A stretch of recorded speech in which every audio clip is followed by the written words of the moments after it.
In the City of San Carlos / successor agency to the Redevelopment Agency meeting of September 23rd, 2013. Would you please rise and join me in the Pledge of Allegiance? I pledge allegiance to the flag of the United States of America and to the republic for which it stands, one nation, under God, indivisible, with liberty and justice for all.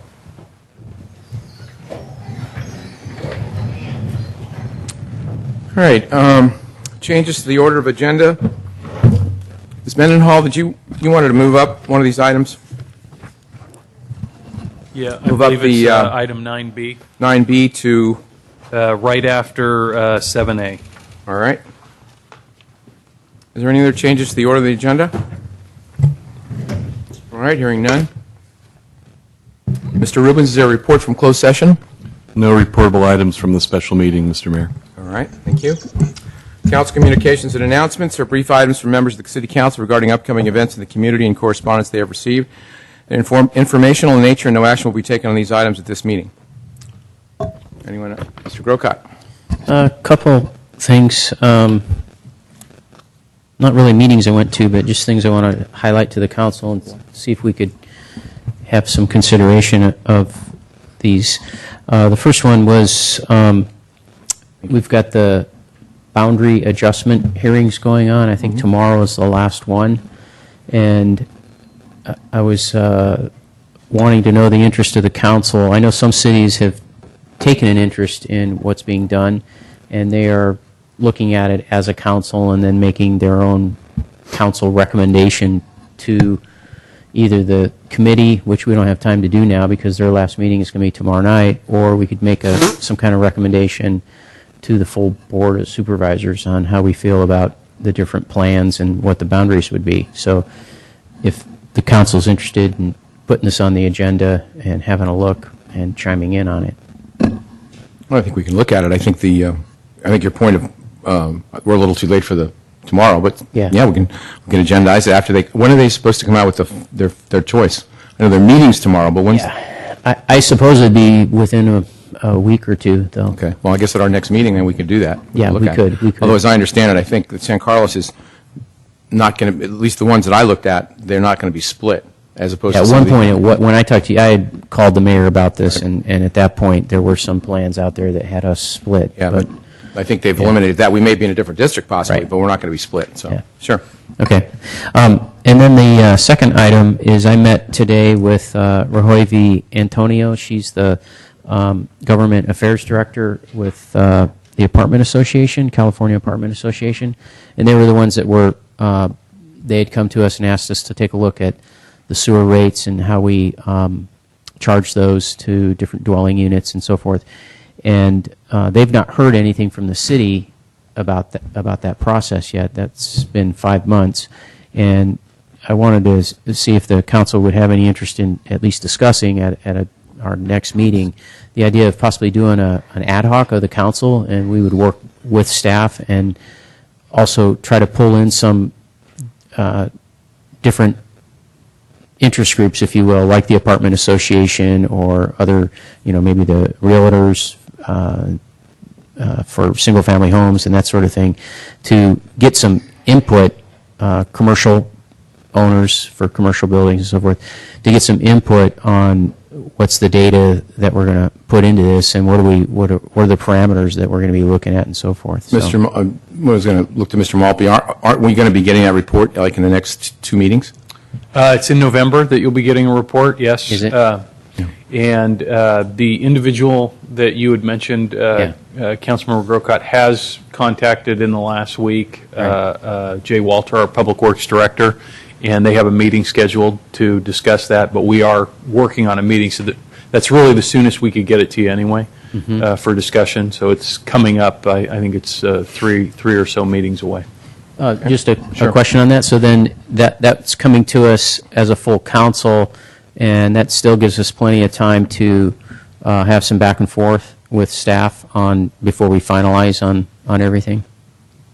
Yeah, I believe, and Mr. Walter can correct me if I'm wrong, but typically it's spring, summer when we're setting the sewer rates. So that gives us we'll have up time. to 6 months to. Okay, very Good. good. All right, All right. well then Thank you. that's good. Okay. Right. Mr. Olbert. Yes. Thank you, Mr. Mayor. Just two brief items. One is I attended one of the quarterly meetings of the Emergency Services Council, which, for those of you who don't know, is involved with overseeing the joint county and various public agency efforts for dealing with disasters from a public safety point of view, such as the Asiana airline accident at SFO. They were involved with that. And then, in addition, I was just going to mention that there's a number of current and former local elected officials, none of whom are running for office this November, who have banded together to try and encourage an increased voter turnout in November's election, just because off-cycle elections tend to have very low turnouts. And anybody who's interested can look that up on, there's a Facebook page. It's called Speak Up San Carlos, all run together. Okay, thank you. Ms. Clapper? This last Sunday, which fortunately was not as rainy as Saturday, I had the pleasure of going to the Heather Elementary School Family Fun Day. And there was great energy there in follow-up to the start of the school year, and all kinds of wonderful activities. And it was really great to see how they were working with the facility. And I got an opportunity to take a look at their playing field that we've frequently made mention of when we were talking about the Crestview Park, so I got to see that a little bit up close. So kudos to them for putting together that event. And then this coming Saturday is going to be the East Side Connect opening, which I'm very much looking forward to after what seems like many years ago we approved it on the Planning Commission. But I know it can't be that many years, but it just seems like it. So this will be a great project to get kicked off. Were you going to mention or somebody, the Sister Cities dinner? I know you were there, I was there, but... Yes, Taste of Italy, which did almost get rained out, but it was moved to Casa de Flores and turned out to be fantastic. Mm-hmm. On the indoor venue, I'm not sure if that's going to set a precedent for how that continues in the future, but it was extremely well attended, even though it had been pouring rain earlier, and really I thought was actually better for the musicians being indoors than out, but a great event for everyone. Thank you for reminding me. Yeah, and just to highlight that a little bit, the monies raised by Sister Cities organization helps exchange students, so people from our city, kids primarily, to go over and have an exchange experience in either Japan or Mexico, or the two countries where we have sister cities currently. Okay, thank you. Mr. Collins? Yes, Mr. Mayor, I want to agree with Councilmember Clapper about the East Side Connect project. I was so excited about it that I put it in my calendar twice, and actually was there Saturday morning. Then How was it? He got to eat all the food. I had a nice conversation with Ramesh across the street at Station Cafe, and then put in a call to Councilmember Olbert, who said, "Yeah, you're right, but it's next week." So anyway, I'll be there twice, 2 weeks in a row. One time there will be more people there. The other thing that I attended recently was the Chamber's Art and Wine Preview Party, which was held at Sparky's Hot Rod Garage. Sparky wasn't there, and he didn't know I was there, so it probably worked out. Anyway, it's as everyone knows, the Art and Wine Fair is coming up October 12th and 13th, and it was a very good party. A lot of former council members there, a lot of chamber members there, and I hope that everyone goes. That's probably the biggest single chamber event of the year. That's all I have. Okay. Well, my colleagues have just about covered all the things that I went to or didn't go to, one way or the other. So we'll move on. Number 5 is public comment. Persons wishing to address the City Council on matters not on the posted agenda may do so. Each speaker is limited to about 2 minutes. If there are more than 5 individuals, et cetera, there aren't tonight, so we don't have to worry about it. I have 2 speaker cards. The first speaker I have is Andre Carpio. Mr. Carpio?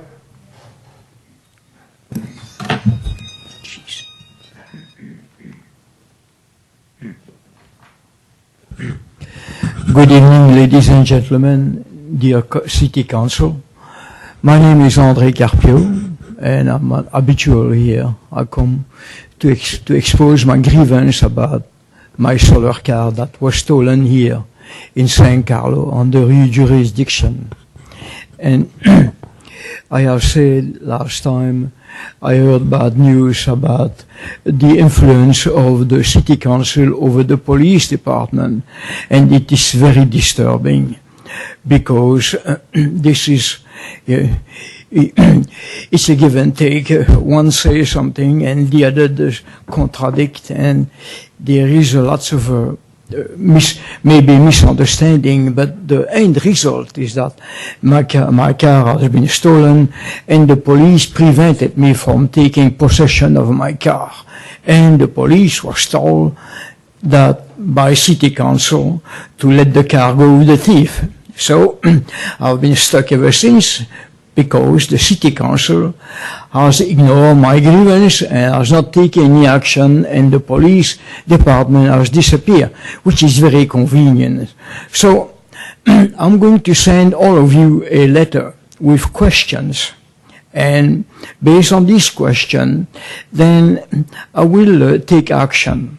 So I'm just giving you a warning that you are going to receive first-class mail registered, a list of questions that I'm going to prepare. Some would be addressing to all of you, but some will be individual. Those individual may be those that Mr. Grotko and those incumbent and the new council also, the new council candidate, because I want to know what is going to be their action if they are elected, if any. Thank you. Thank you, Mr. Carpio.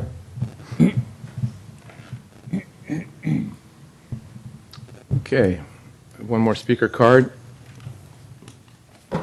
Dimitri Vandelis.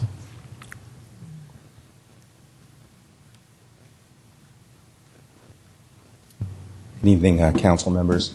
I have a presentation that I'm doing on behalf of the Greater East San Carlos organization. At the Planning Commission meeting, I discussed how annoying this Adobe Reader.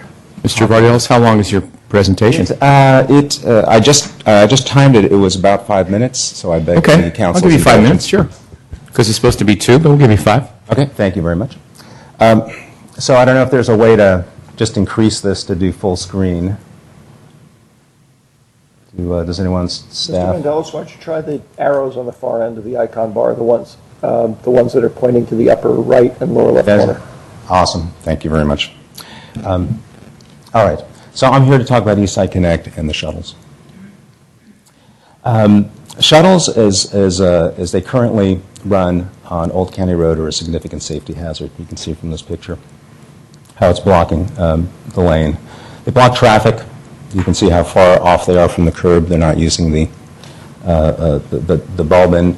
They don't use the turn-in when it's available. You can see clearly here that there are no cars in the way yet. Here's a shuttle blocking traffic. They force cars to go over the solid double yellow line. And they often stop several feet from the curb. They also force other shuttles across the double yellow line. So we often have situations where we've got cars going the wrong way. They park in the red zone, and they also go down residential streets. Our community has been complaining about traffic and safety issues regarding the shuttles for over 12 years now. And at several public comment meetings during the Eastside Connect project, city staff received overwhelming feedback that the shuttles needed to be moved to El Camino. This is a known issue to Samtrans and to the council. I've talked to individual council members about this issue. And as you can see from this picture, here's Brian Fitzpatrick from Samtrans and Karen Clapper, the city council, ignoring the shuttle that's blocking traffic. I was intrigued by this. I took a few steps back, noticed there was no car blocking the way. Unfortunately, the Samtrans representative, who is responsible for this condition, continues to ignore this problem, and is oftentimes in public hearings said he's never heard of this as an issue. Yet here he is ignoring the issue that's right in front of them. So here's a quick recap. I'm not going to run through all these bullet points, but the shuttles under current conditions are a significant safety hazard.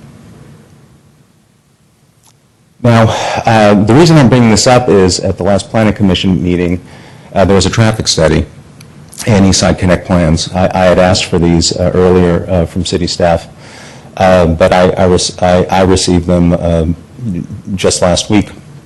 And I took a look at the traffic study that the city and Samtrans commissioned, spent taxpayer dollars, and they had a morning route.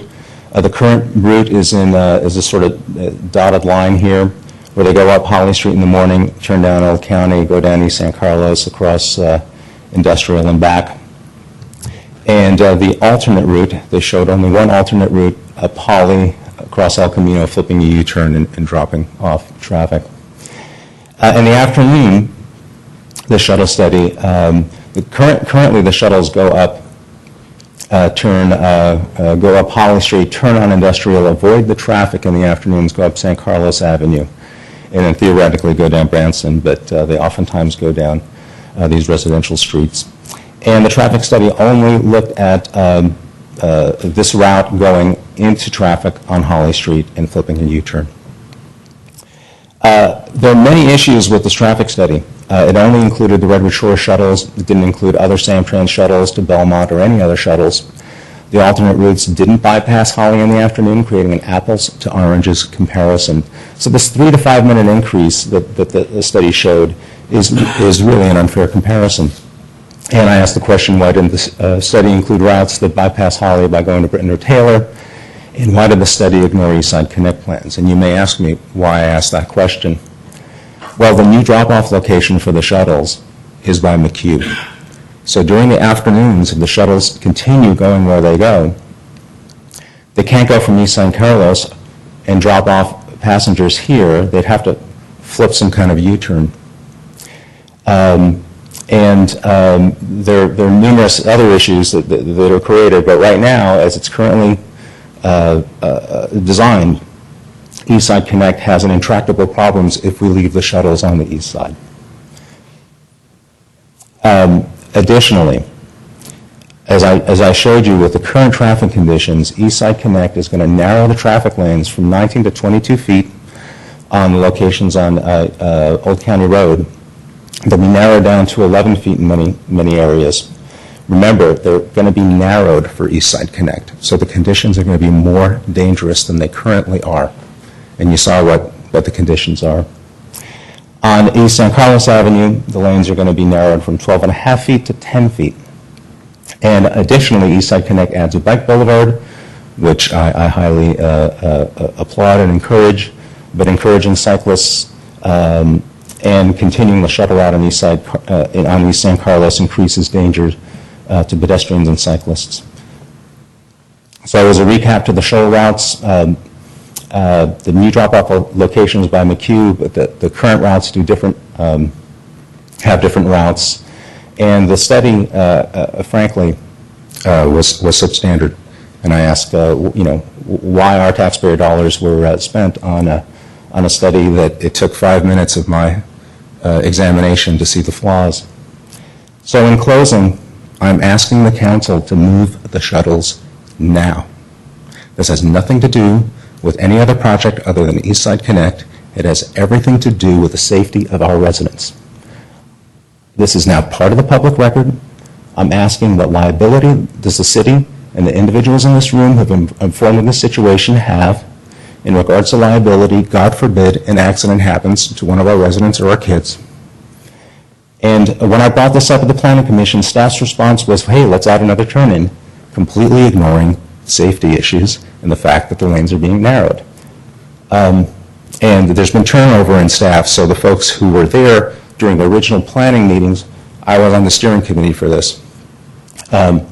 Those folks aren't here anymore, and you can't just force a Band-Aid solution to a problem where the entire issue with traffic, pedestrians, and crossings was looked at for Eastside Connect.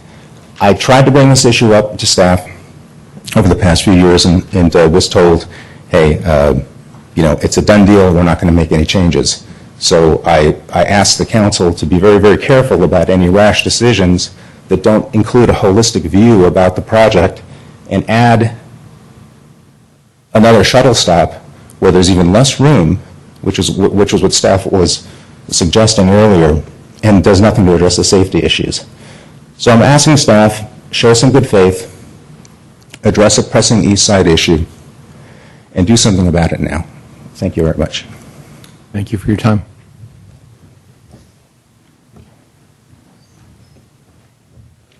Is there anyone else wishing to speak under public comment? Seeing none, we'll move on. Item 6, approval of consent calendar. Consent calendar items are considered to be routine and will be enacted by one motion. There will be no separate discussion on these items unless members of the council, staff, or public request specific items to be removed for separate action. Ladies and gentlemen, what do you want to do? I'll move approval of the consent calendar. Second. It's been moved and seconded to approve the consent calendar. Roll call, please. Councilmember Clapper? Yes. Councilmember Collins? Yes. Councilmember Grocott? Yes. Councilmember Obert? Yes. Mayor Grisilli? Yes. All right, thank you. Item 7, reports to council. Reports to council are updates on key projects by city department heads and staff and city council subcommittees. They are informational in nature, and no action will be taken on these items at this meeting. 7A is receive a report on the City Hall first floor improvements and sprinkler project, C9770, and provide staff direction on the final plans and specifications. Mr. Maltby, starting. Good evening, Mr. Mayor, members of the City Council. Jeff Maltby, City Manager. The discussion item before you this evening relates to the first floor improvements and sprinkler project that is currently been adopted by the City Council and is in the current capital improvement program. I'd like to introduce this item, talk a little bit just briefly before I bring up Jay Walter, our Public Works Director, to get into a little bit more detail in terms of what is this project about, what's driven this project. As you might imagine, as with any facility project, there's a whole number of things that build up over time with a facility that we seek to address when we do these projects, and we tend to hold on to some of these items for a number of years so that we can consolidate them for the economy of scale that we get in terms of pricing when we do a facility improvement project like this. This project is no different. It's got a number of elements. Now, the scope of this project is really the lobby over to community development primarily. It does not include the city council chambers. It's really the lobby, the building counter, the building area, the planning area as it relates to City Hall, and a few other spots, including the police department with some improvements, but not all. So one of the things we'd like to address in City Hall is the fact that there's no fire sprinkler system on the first floor of the building. There is one that was put in on the second floor back in the 90s when it was discovered that the ceiling had failed in the Loma Prieta earthquake and major roof repairs were made to the facility at that time. But the first floor does not have a fire suppression system currently. The public integration and improved service counter, the service counter that exists now was put in the mid-90s as part of a small renovation that was done to try to improve access to building and planning services. And what we'd like to do, what's really being proposed in terms of public interaction, is trying to open up the workspace and connect building and planning together behind one counter. This is similar to what we did up in the clerk's office in the finance area a number of years ago, where as we've had a shrinking staff, we've found that it's far more efficient, rather than go out and hire a lot of new employees, to try to consolidate the working area of the employees that we have so that those employees can be available to the public greater amount of time, can interact together and work more efficiently as they perform work for the public. And that's what we're hoping to accomplish here in the proposal that you'll see in just a minute. Ceiling restoration, as we begin to do this work, you might notice the difference between the type of ceiling, for example, the glued ceiling that's in the soffit here in the council chambers, which you'll find throughout the first floor of City Hall, is different than the drop-down ceiling, which you can just see a corner of on the second floor of City Hall. The glued ceiling, as you can see, is very difficult to work with and repair when we have to get in and do HVAC work and lighting work, and we'd like to replace that with a modern drop-down ceiling so that we can do those repairs and really replace the failing tiles that are beginning to drop out of the ceiling sporadically and need to be replaced with a material that's really not readily available and is certainly not the current standard.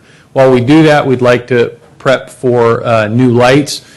The city standard is moving to LED overhead lights. They're far more energy efficient. You need fewer of the fixtures, which you'll hear tonight. So we'd like to accomplish that in the project. The work zones I talked about already. This is a public facility, and there are many parts of the facility that are not currently in compliance with the Americans with Disability Act. And as we've done work throughout the building, we've hit it a section at a time rather than do a massive facility project just to address ADA. And so within the scope and area of the project, we'll be making a number of ADA improvements, which you'll hear. And then the building maintenance, carpet, paint, that sort of thing. We'd like to, the carpet on the first floor in particular, you'll notice the standard in here dates back to the 80s and early 90s. The standard, the blue standard upstairs was done in the mid 90s. So in some portions of City Hall, the carpet's already over 20 years old. In other parts, it's approaching 20 years old. It's time to be replaced, and so we're suggesting that that be done as part of this project. So with that, I'd like to bring up our Public Works Director, Jay Walter, to get into a little bit more of the specifics on the project. Thank you, Mr. Mulvey. Welcome, Mr. Walter. Good evening, Mr. Mayor, members of council. So to kind of move along with the presentation, essentially what we'll be showing you is a series of diagrams of this first floor area that we'll be doing work, and it'll be highlighted by some text and some arrows and some circles to call out what it is that we're going to be doing. So just to get us started, we're showing with the red areas denoted here that this is where our demolition will be limited to. We're able to utilize the existing space outside of that in the planning area and the building area largely without moving walls, and that was something that staff worked very carefully to try to reduce the amount of walls that had to be moved. So essentially, we're going to be limited to demolishing in this area where we have the West Gallery conference room, the planning counter, and this area of the building division room, and then the kiosk, which is right near the front door. So we're going to be, first of all, relocating our West Gallery conference room. And we'll have to figure out a new name for it because it will no longer be on the west side of the building. But it will be located over here on this corner, which is currently an unused office where we used to have Public Works staff and plan files. We've moved those and we've relocated our Public Works person upstairs. So this becomes a very convenient location to have the conference room relocated and much easier access from the main lobby. The Mayors of San Carlos wall that's currently located here will be located to the wall just on the outside of the council chambers, a more prominent position and one that won't be subject to kind of damage from folks going in and out of the door and other kinds of things like that. So a better spot for it, certainly, and not next to a busy in and out location. As it relates to the building counter, the existing curved service counter is going to be relocated, and it's going to essentially be set up so that it faces the public. So looking at this one, it's kind of longitudinal in this area, very narrow space, and we have the conference room here. The building staff comes out of this location. We feel like we can better serve the public from the public counter here, and we've got building and planning staff that will be sitting back in this area, directly visible to those folks who come to the counter. One of the things where when you walk into City Hall now, sometimes you wonder, well, okay, where's a person that I can talk to? Well, they'll have the opportunity. Folks will be able to walk into City Hall and then immediately see that there's folks back here, and so they can render some assistance if necessary. But essentially reorienting this counter and better utilizing this space in this area between the two wings. We also are going to be creating some public seating areas along these two walls and also a computer workstation where we hope to be able to allow folks access for online permitting tasks which might be relatively simple. Get a quick encroachment permit for a debris box, for example, or something else like that, and where they wouldn't even have to interact with staff necessarily except to pay a fee. And in that way, we can utilize the space a little better than it currently is being utilized. The design, as we see it, if you're standing in the main lobby, you'll be able to look out across to the north, and you'll see this area will be much more open. We've got windows here, and so this will create a much more wide open environment for folks as they would look that way from the main lobby area. And this also will include better signage to help the public to self-direct to different areas of City Hall if they need to. We're lacking in that way, and so we have yet to develop it, but we will have a signing plan that will be kind of done in conjunction with this project in order to better direct folks as they walk in the door. Okay, if I'm here to try to get a building permit, where do I need to go without having to hunt around, search around, or maybe touch that screen that's by the door, which you don't know what you might get when you do that. We also will eliminate the confusing unstaffed kiosk, and that will become an entryway into the conference room. So as the city manager mentioned, a portion of the project is related to improvements for compliance with the Americans with Disabilities Act. And so there's several items noted here that we will be upgrading to conform there. Energy efficiency, as it was discussed, the LED lighting technology that we've begun to utilize in the upstairs area of City Hall, we believe that the downstairs area we may be able to get away with 1/3 less fixtures overall. Because we've noticed that as we've just replaced light for light upstairs, it's very bright. And so we know that we'll be able to use fewer lights around this first floor area in City Hall, reducing our energy, and with the LED technology, better from a maintenance standpoint as well. So we looked at the project budget, and one of the things to consider is that staff has taken a very close look at this. They've value engineered this project, and it is essentially these numbers come also from a contractor who we hired on to help us do kind of a reality check of some of this information, especially as it relates to the construction in these particular areas.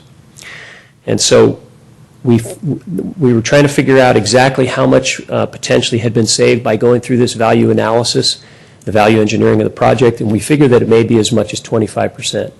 And the reason we can say that is because the savings are largely from not having to demolish more walls and rebuild new walls where they're not absolutely necessary. So kind of utilizing the existing spaces as best possible and having the opportunity to really focus the work on where we want to change this part of the first floor has been the key areas of savings. We have a couple of things on the bottom briefly mentioned, say furniture upgrade and upstairs carpeting. We believe that those are things which need to be done. They're not in the current budget, and so what we will be bringing back to council when we do bring you this project for advertising is to ask you to allow us to have these as bid alternates so we can bid the work out and see if indeed this is desirable, that we want to do this at the time we're in here kind of redoing this portion of City Hall. If we want to add this work in for an economy of scale, we'll at least be able to get some good bids on it as part of the project. Project schedule going forward. Tonight, obviously, letting you know kind of what we're proposing to do. We will bring you in November the project for your approval for advertising. And of course, as we go through that process, which will take a couple of months, we expect that construction would start in January 2014, and that we will be able to complete it by May of 2014. And just as an aside, the other project that was mentioned as it relates to the City Council chambers, we aren't looking to start construction until later in 2014 for that project. We've only just brought the consultant on board, and so we'll be getting a refined schedule, but it will not conflict with the project that we plan to do for the City Hall or the Council Chamber ADA upgrade improvement project. And so at this point, we welcome your feedback. Is he here? He's here, good. Our city building official, chief building official, Chris Valley is here. He's been very much involved in this process so far in terms of some of the details of the discussion. Al Savay as well. And so if you have questions or have feedback for us, we'd love to get that now. And then we will be back in November with the project for your approval for advertising. Thank you, Mr. Walter. Questions for staff?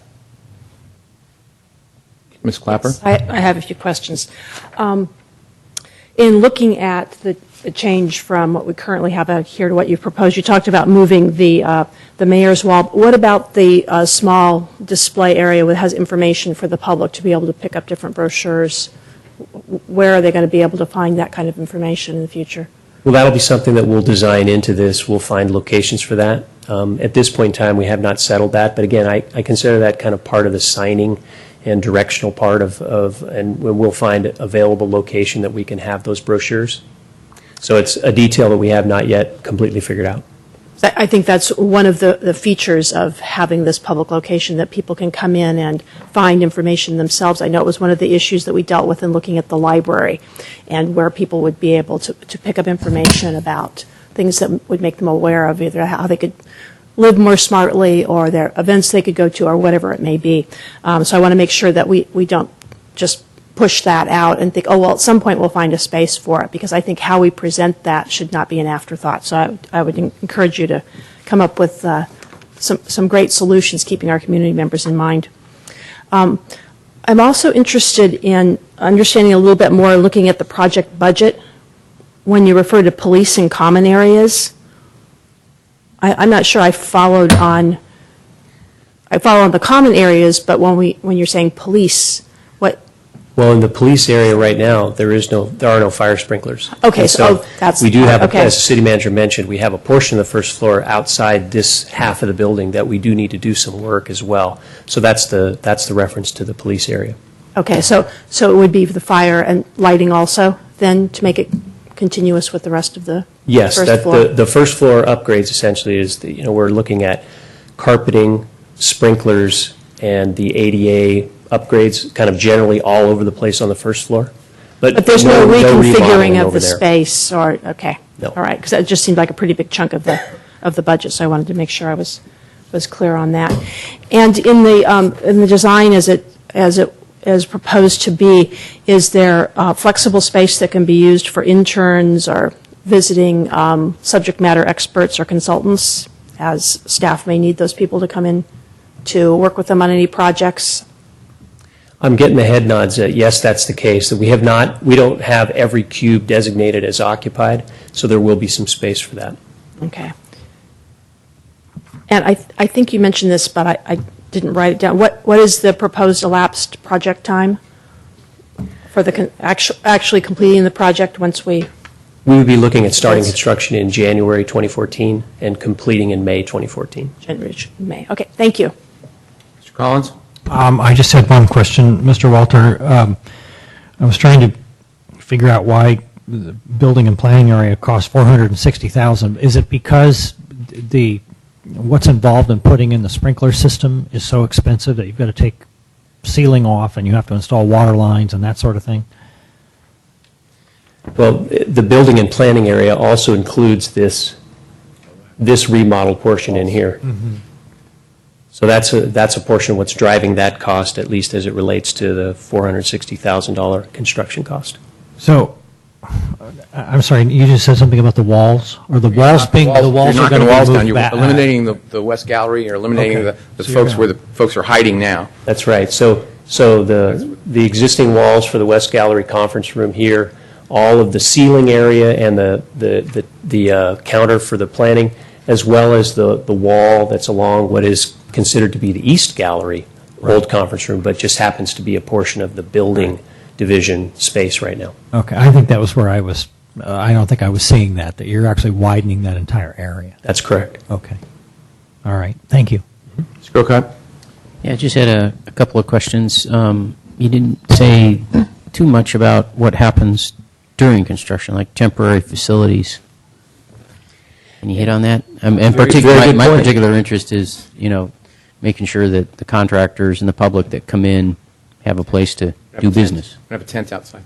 Very good point. And what we've done is the staff group has met with the architect and figured out how much square footage is needed for to be able to relocate the building division and planning division, and for a short time, the folks in the sheriff's section of the building. What we've come up with is the space in the library, the temporary library space, which can be utilized for relocating our building and planning divisions for the duration of construction. So the idea is we move them once. Our IT folks have said that we have the capability and whatever we need up there for being able to wire them up to do their jobs, and then we would have to do an extra good job of signing and directing from this building over to that building and then up into the area that they're going to be working. Okay. So people will be going to the library building for plan checks and so forth. That's correct. Kind of work. Okay. All right. I noticed, by the way, I like the whole concept. It's very appealing. I just had one sort of technical question, if you will, is right now you've got 3 means of egress from the lobby, and which is great during an emergency. I'm not sure, Chris, what the thing is about the diagonal and where those have to be per code, but we are losing one because it's going to be behind the bank. Let's see here. Let me do this instead.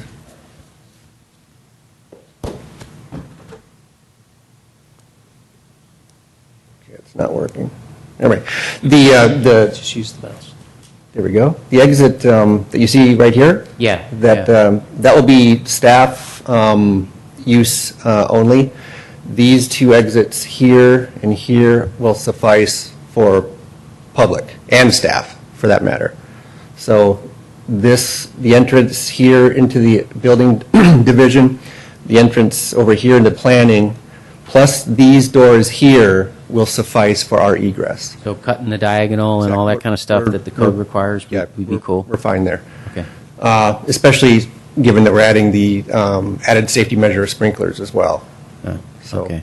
that helps. Yeah. And then, like I said, the existing doors to the east and west in the lobby, in addition to the doors to the southwest, suffice for public. Okay. And then the only other thing I would add is, it's not really a question, but just a comment, is you run into this even, in my business of doing houses, is making sure that you try to accommodate this moving target that's continual, and that is technology. I would even, one of the things that just popped in my mind, you're talking about moving the mayor's wall. Maybe another way to do that is ditch those photos and, digitize them and do something that's digital, because someday, even soon now, we're going to run out of room with where it is. I suppose even if you move it, you're going to run out of room for putting all these photos into the future. Might want to think about that. So, Mr. Olbert.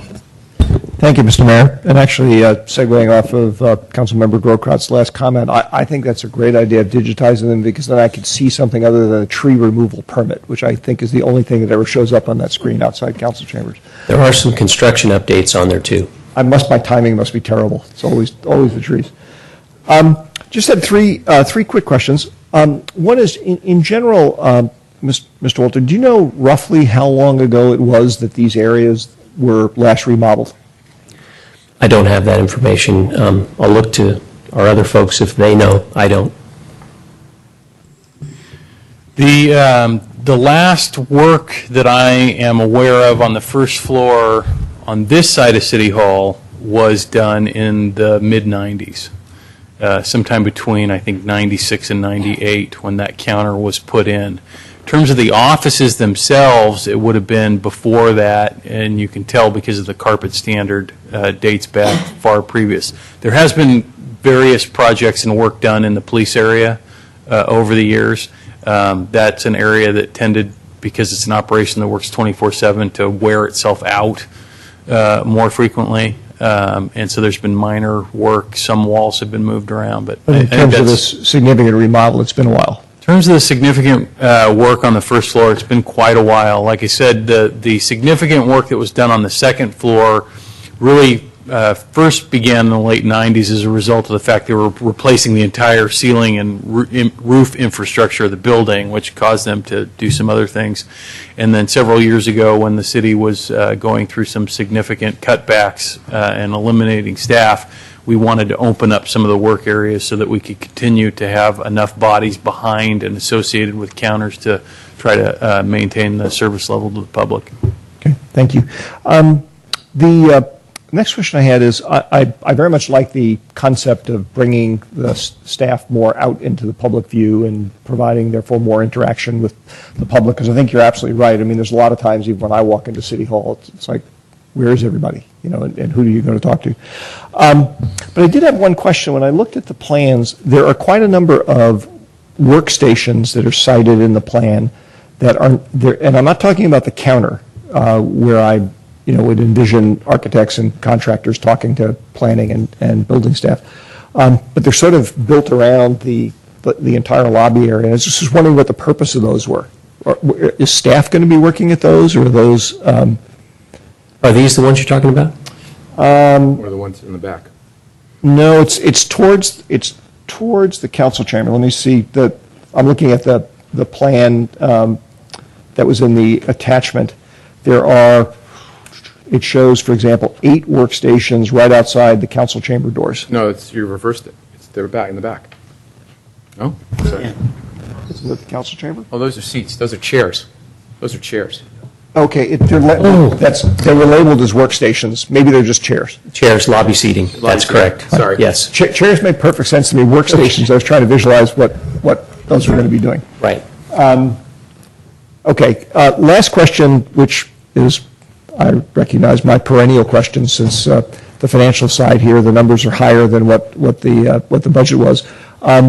What would you end up having to do if we said, sounds like a bunch of great ideas, but you can only spend what's in the budget? We haven't got the bid yet. Well, we'd have to come back and do another round of value engineering to be able to say that we could come back in with a project that closely matched the budget. One of the things that we do have in that is a contingency, but with a remodel project, you hate to cut your contingency off the bat. I think we'd have to just take a step back and look at that. That'd be our only option, other than coming up with potentially another project that might be deferred in favor of this. It has been worked over pretty significantly from a staff standpoint to look at ways we could save costs. So we did try to sharpen the pencil as much as possible on this one to bring it forward and have it ready to go. In anticipation of that question, one of the areas that we have given some thought to would be repurposing some of the existing light fixtures and just not going with the more energy efficient LED version, which would save in terms of the cost of the project, though long-term savings, you're not going to generate as much. Now, if I may jump in, this is still a Yeah, I was going to it's say, a budget. this is just a budget. You Yeah. better get guys to bid a lot lower than this. Yeah. Well, actually, the reason I asked the Sorry, question Ted. is, despite the fact that it is just a budget, but I think directionally what we're being told is that you would not be surprised if the bids came in at around the numbers you're quoting here. That's the reason you're putting them there. That's an engineer's Well, estimate. it is an estimate. It is always subject to the bid climate. And so, when we get down into the winter months, we typically do see more favorable bids because we have contractors who are looking for work. Everybody is really busy right now. That's one of the things we've noticed on the CIPs that we have under construction now. We've had contractors who have been tough to kind of wrangle into a schedule to complete the work. So that's one factor in this. And it's always the thing we have to worry about is what are the bids going to be. I agree, but to my colleagues, I think we've also heard from staff on several of the other projects that you've brought before us in the last year. There's been a general trend where the costs have been going up precisely because of how busy everybody is. So it's supply and demand. Anyway, that's not something we're going to decide tonight, but money is always an issue. So, thank you. I just had a couple questions. Be one contractor bidding on, let's say, the 920, all the items. One contractor would bid on that. That's a general the plan. Remodel, a general contractor would have remodel So that's the number subcontractors. somebody'd shoot for. They'd bid 920, 940, 880, whatever they bid, but that's the number that we're going to shoot for, and then get two smaller bids for the bottom ones, for the furniture and the carpeting? That's likely the case. The 920 estimate is not, is probably not what we'd see in the bid because the contractor wouldn't include a contingency, Okay. and he wouldn't include the moving and IT portion of this, Okay. which is something that we're going to have to take care of. So it'll be slightly less than 920 as an estimate. Okay. The other question I had for Mr. Valley, and maybe and again, probably Mr. Grocott knows it far better than I, but many times I come in here, don't we have hours now that folks can come in and get their work done, or they're at the counter? Yeah, we do. Currently, our counter hours are 9 to noon, and similar to Public Works hours. So what are you going to do when this happens, when you're going to have, and again, I just say this as a customer, let's say, and I've never really gone in here, but you've got 4 people sitting now back there. Yeah. And your counter's not going to be open? The I mean, counter's it's going to be, I just didn't know what your solution was. Well, my understanding is the intent of this is that we'll maintain our permitting issuance hours of 9 to noon, taking permits in, applications, and so forth. And at some point in time, those folks need to start doing plan check and field inspections and so forth. So, but the counter will remain open, 8 to 5 Monday through Friday, such that we still have the public So there'll be somebody there, because we're not going to close the gates. In other words. No, my point is, if I come in and there's nobody standing at the counter and there's 4 people back there, I'm going to expect one of them to step up and answer my question. You are, yeah, exactly. Okay, you've got it covered. That was my only question. It was just because like I said, now, of course, everybody, it's gone, it's empty, and so We won't that won't be ignore the you. case.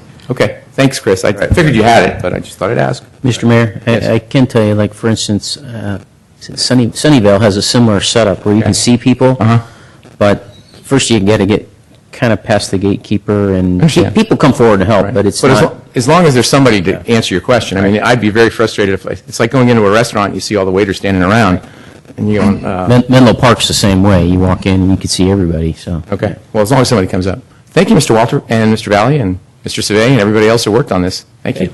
Okay, we'll see you in a while. Okay, moving on, 9B, which would be consideration of adopting confidential group salary and benefit resolution. Ms. Mendenhall?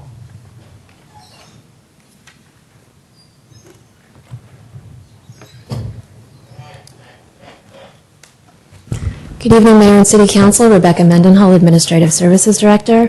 First, I just wanted to thank you again for moving this item around in the agenda. I appreciate that. Before you tonight for consideration is a salary and benefit resolution tentatively agreed to by the confidential unit. This group is comprised of 7 budgeted positions, including 5 administrative assistants, 1 executive assistant, and the human resources management analyst. The resolution before you covers a 2-year period and includes a 3% salary increase effective July 1st each year. The fiscal impact of approving this contract totals $21,700 for the fiscal year 2013, and this can be covered under the existing adopted budget. In the second year, the total cost is $23,100, and it will be included when we prepare the budget for 14-16. A summary of the key components are it's a 2-year term through June 30th, 2015. It's an increase in base wage of 3% effective July 1st, 2013, and a 3% increase effective July 1st, 2014. The employees will pick up the first 2% of medical increases. So for the coming calendar year, the total increase is 4.76. So the employee contribution will be 2%, and the city's contribution will be 2.76. It changes the bereavement pay language a little bit, where we will extend to 5 days to attend the funeral for an immediate family member, regardless of the location. Currently, the existing language allows for 3 days for up to an additional 2 days if your family member is out of state. And the acting pay will remain at 5% of an increase for temporarily working in a position of higher classification. But the proposed change before you will give the city manager the opportunity to recommend to City Council the approval of a salary rate within the existing range of the higher classification if serving in a capacity greater than 30 days.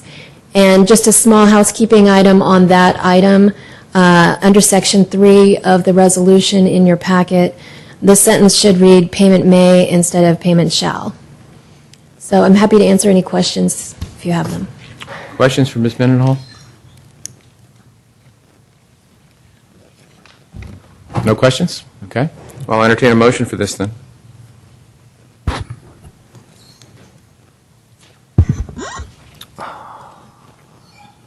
Mr. Mayor, we'll move that we adopt resolution number 2013-99.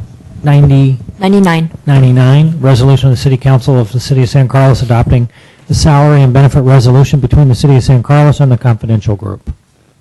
Is there a second? Second. Been moved and seconded. Any discussion? Roll call, please.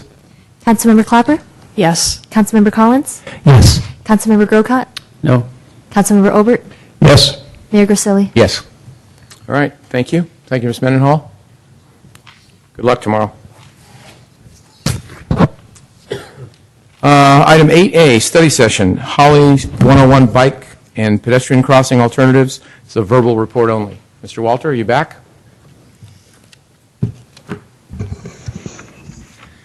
Yes. Good evening, Mr. Mayor and members of the council. I just had to slip outside and get a quick drink of water. Tonight we have a pretty exciting topic to discuss with you. We have with us to do the most of the presentation our consultant team, Rajapan and Meyer Engineering. Keith Meyer is here to talk to us about the kind of where we are with the Holly 101 interchange project, as we are in the middle, I should say the early phases of our environmental approvals and all the studies that we're going to be doing on that. We've got information in the presentation for you to follow along with that. And then we want to introduce a topic that we've had some discussion on and we want to bring to the council's attention as it relates to the Holly corridor between Industrial and Old County. And we've got some ideas and some, as we see them, some problems that are coming up that we believe are going to need to be addressed, and kind of want to introduce you to some concepts and some thoughts we have on that subject, which we hope at a point would lead us to maybe some further discussions and some community outreach. So with that, I'll introduce Keith Meyer, and he'll come up and walk you through the presentation, and then we'll be available for questions as we go or at the end. Thank you. Thank you, Mr. Walter, Mayor, member of the council. Thank you very much for having us do this study. It's the specialty of our firm that we've been in business for the last 20 years. So it's something that we do frequently. Doesn't necessarily make them easier because each project is individual. Mr. Meyer, before you start, what are you anticipating this is going to take time-wise? 30 minutes, unless you would like me to shorten up and I can go it's fine. quicker. I'm just asking. Because at 30 minutes, then we'll... Then you can relax. Thank you very much. I'm Keith Meyer, Vice President with Rajapan and Meyer. With me tonight I have William Devabalan, my engineering manager. Tonight we will touch a little bit on the project study report, which came before this council earlier this year and was approved by Caltrans. Our current environmental process and schedule, some of the alternatives that we are currently considering, some of the options that we are developing to further study bicycle and pedestrian crossings of Highway 101. And as Mr. Walter mentioned, some other improvement needs that are being generated out of the traffic study results. The Caltrans process is made up of a number of steps. The first step, which has already been approved, is the project study report. It identifies the initial alternatives, conducts evaluations, gains Caltrans general approval that there is a problem at Highway 101 and Holly Street and something needs to be done, and identifies the range of alternatives to be studied. That was approved in March of 2013. We now are moving into the second phase of the project development process for Caltrans. That's called project approval and environmental documentation, also PA and ED. That reviews again the old alternatives, updates the traffic, creates updates to any of the geometric features, and fully evaluates the old alternatives and any new alternatives for environmental impacts and mitigations that are necessary. That is the phase that we are in now. It's about a 15 to 18-month phase. After that is your standard design process, preliminary and final design, where we create project specifications and plans. In addition, after that, sometimes concurrently, if the right-of-way acquisition process is not too extensive, is right-of-way acquisition and relocation. And finally, of course, construction.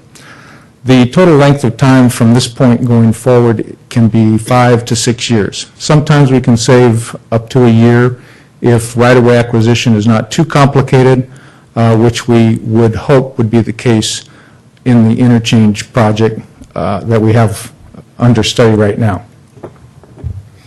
So during our project approval, analysis, and environmental documentation phase, the traffic is constantly being updated, particularly now since the economy has grown significantly in the peninsula in the last 3 years. So we update existing traffic, we reforecast traffic, ensure and modify as necessary the geometry, the lanes, the conditions that can handle the forecasted traffic. We are extending our forecast year out to a design period of 20 years past the anticipated opening of traffic, which would be 2018, so we now forecast traffic out to a 2038 time frame, which is, as you can imagine, challenging to do because growth happens so dramatically and without a lot of consistency depending on the economy. Then we dive deeply into our analysis of alternatives: traffic, stormwater, construction, environmental, hazardous materials, geotechnical, everything that is necessary for us to fully disclose in a public document the benefits and the impacts of construction improvements at the interchange. We finally document that in a slew of reports. Each individual report needs to be reviewed by specialists at Caltrans and approved. And then finally, magically, we end up with project approval, an approved environmental document, and an additional report required by Caltrans, which is called a project report. That is similar in look to the project study report that was approved earlier this year, but now it contains all the evaluations and the recommendations of the preferred alternative going forward. So that is approximately our 15-month process. We started in May. We are currently underway with our draft traffic study. We've completed the forecasts. They're being reviewed by Caltrans. We've conducted some preliminary evaluations of traffic performance, levels of service. We are starting to update the geometry to be able to accommodate the forecasted traffic. And then we anticipate in early 2014 completing our studies, technical studies, and drafting up the environmental document by April. And then it's a matter of time between April and August of releasing that environmental document, gaining Caltrans and public approval if necessary, public review of the document if necessary. And the reason I say if necessary is that typically we have been trying to clear fairly straightforward interchange modification projects, such as Holly Street, which is working almost entirely within the existing right-of-way. We try and clear that, if possible, with a categorical exemption, a CE, which is a technical administrative approval from both city and the state. If there are any impacts that are developed and analyzed that require mitigation, then we cannot do that. We'll go to an environmental assessment and a initial study negative declaration. But we try and keep it as simple as possible through the process. We appreciate the opportunity to present to you tonight, and we'll do so, I suspect, during the course of the study as results are further identified. So we anticipate right now that we have about a year left. We're into our environmental studies on some of the elements, wetlands delineation, background air and noise. So right now we're right on schedule, perhaps a little ahead of schedule, and hopefully it'll stay that way. To remind you of the primary purposes of the project, first and foremost is to reduce existing weaving friction areas within the interchange. So weaving means traffic crisscrossing each other. trying to get onto the freeway, off the freeway, onto Holly Street, off of Holly Street.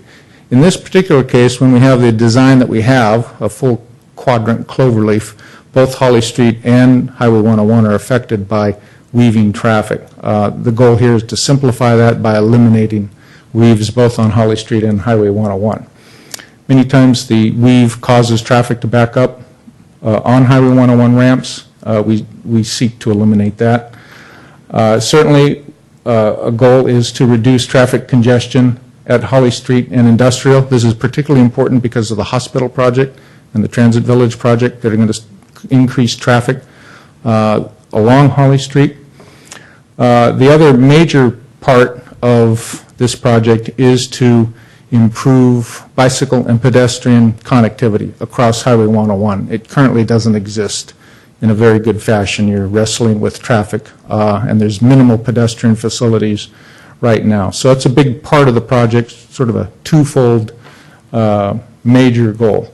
So our existing interchange, I'm sure you know all too well, Holly Street here with the Cloverleaf loop on ramps, loop off ramps, short weaving distance along Highway 101 auxiliary lane, short weaving distance along Holly Street causes traffic not only to be congested during peak hours, but it's extremely unsafe and extremely difficult for pedestrians and bicyclists to cross this kind of weaving traffic.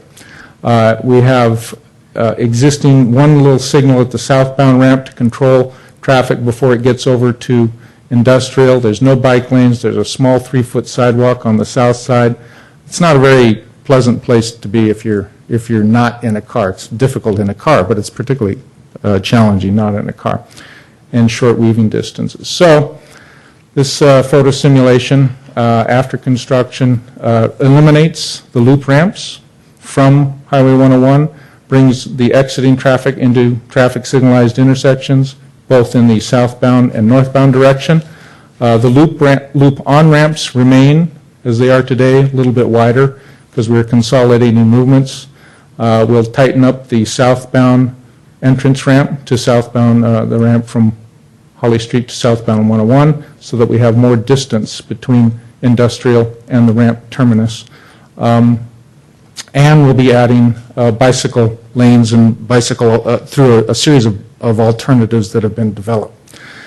So that's a fairly straightforward project. We are finding in our environmental studies that we do have wetlands classified in each of the 4 quadrants. You can see much of the landscaping that has been done as part of the original interchange and updated over the years. One of the tendencies is that flora and fauna and bugs and bunnies like to live in that. So we end up creating our own little mess that we need to consider when we move into modifying the interchange. So we're studying that as well as the various potential alternatives to pedestrian crossings. I think you all are familiar with the former project study report alternative 1H.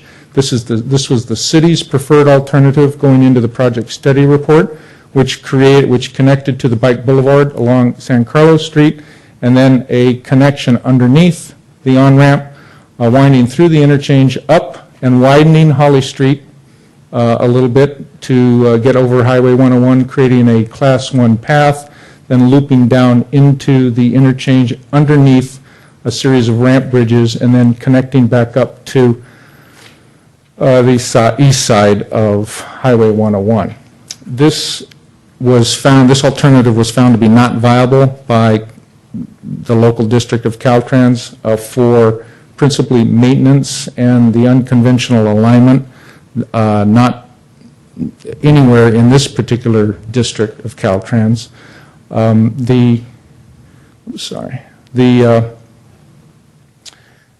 Although there are other locations which I'll talk about. So while that alternative was developed in the project study report, it was determined to be not viable by Caltrans and the project development team. The alternative that did come forward in the project study report, which is not favored by the city, but favored by Caltrans, is a separate pedestrian overcrossing on the San Carlos alignment, requiring right-of-way acquisition through the industrial area up and over Highway 101 with a loop back coming down to tying into Shoreway.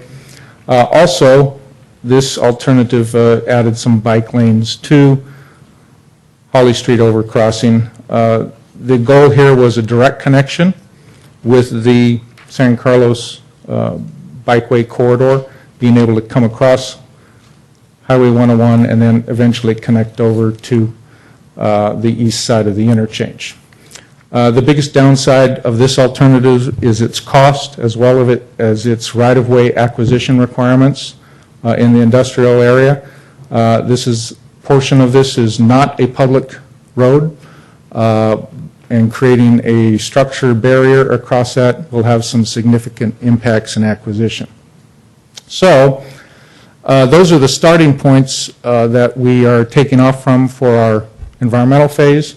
We're updating the traffic counts, as I mentioned. We're forecasting to 2038. It turns out that we've completed those forecasts, and on the east side of Highway 101 on Holly Street, we have our traffic increasing from about 32,000 cars a day today to 35,000 cars a day in 20 years. It's only about a 7% increase. But the big change is on the west side of the interchange, and that's due to the hospital, the transit development. That traffic today is about 16,000 cars a day on Holly Street, west of the interchange, growing to 23,000 cars a day.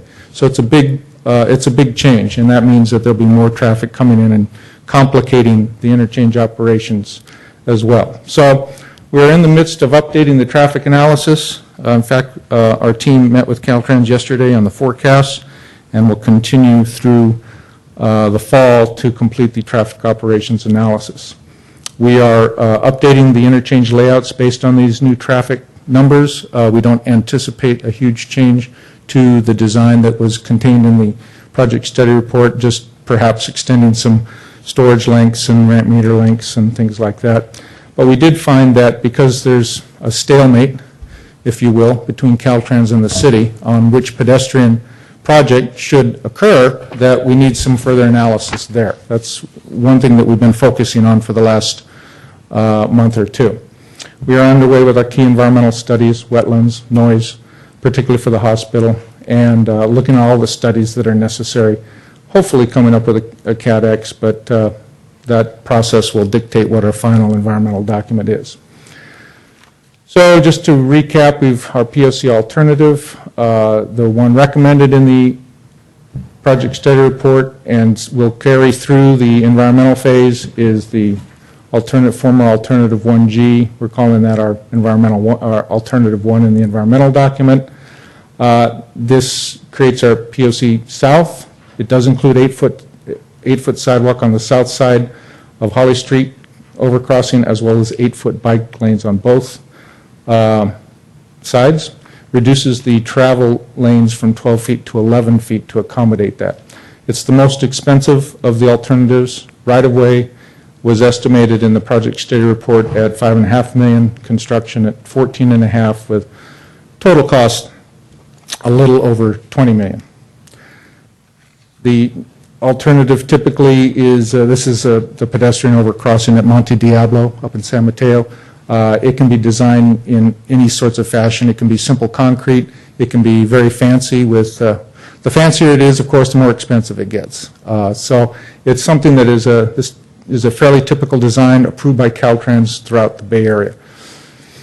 The alternative 1H, alternative 2 in our environmental document, which is the city preferred, is unconventional. It does provide the class 1 path through the interchange. It also provides a bike route on the eastbound direction and bike lanes in the westbound direction only. Still connects to the bike boulevard along San Carlos through, in fact, all of the alternatives going forward, we are comfortable with utilizing existing ramp right-of-way, which will become vacant after the interchange construction in order to connect up to that boulevard. So all the alternatives, we can make that connection work pretty effectively. You've, I believe, seen this rendering done showing at the loop ramp the nature of the bike path traffic coming down adjacent to the loop ramp and then circling underneath two bridges to get connected up back to the east side. This is the area that Caltrans in particular has heartburn with. It's unconventional. It's not utilized anywhere else in the Bay Area. There is a similar design approved in Sacramento County, but not yet constructed. So should we find that this still is the best viable option moving forward, we will continue to argue and make our points with Caltrans to see if we can get some relief and approval. But because there still is some controversy, we've rallied our team to come up with some different ideas that we wanted to present to you tonight, and we've discussed with Public Works Department. The first of those is to relocate, create a pedestrian overcrossing up and over, similar to Alternative 1G, but further, closer to the Holly Street interchange. This would still be a Class 1 path, bike bridge over Highway 101. This could also create a 6-foot sidewalk and a 6-foot bike lane on both directions of Holly Street. That would also require reducing the lanes a little bit. This would be fairly expensive still, although this is more in construction than in right-of-way. $0.9 million in construction, $15.5 million in $0.9 million in right-of-way, $15.5 million in construction for about $16.5 million.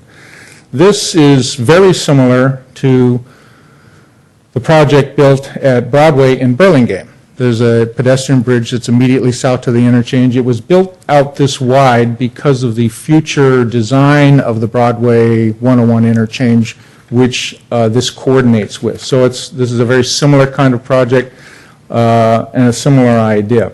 The reason that we liked it is because it can be constructed entirely within Caltrans right-of-way. There's no new right-of-way needed with this alternative. And that is, when you're looking at this corridor and the impacts to the industrial properties, that's a pretty significant cost savings as well as time savings to not go through an extensive right-of-way acquisition process. So we're fairly interested in this alternative.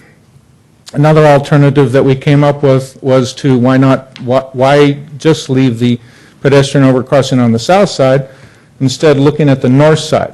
What we came up with as an idea was to put the pedestrian bridge, a simple crossing on the north side of Highway 101, then reconfigure the remainder of Holly Street to construct a 10-foot path on the south side, protected, narrow lanes again, median, narrow lanes, and Class 2 bike lanes in both directions. So this alternative we felt at a fairly significantly low cost, again $0.9 million for right-of-way, now $12.5 million for construction, total $13.5. This would provide a complete street program of Class 1 path and Class 2 bike lanes and the ability to fully address commuter bicyclists as well as pedestrians and recreational bicyclists in both directions. The downside, if you will, compared to, I'm going to go backwards here, the downside compared to going up and over all of this, where you don't have any stops for the bicycle traffic, is that all bicycle traffic would be coming through, even if it was in a Class 1 path, it would stop at the signalized intersections with the southbound ramp and the northbound ramp. So a trade-off there for a fairly simplistic approach to creating a complete corridor. This design could be similar to the Monte Diablo, again, just on the north side, or could be similar to an architecturally very spectacular pedestrian bicycle bridge that we just finished building up in the south end of Lake Merritt, which, excuse me, is a steel truss bridge. So you can do a lot of work because the bridge is fairly short. It's just merely going across Highway 101.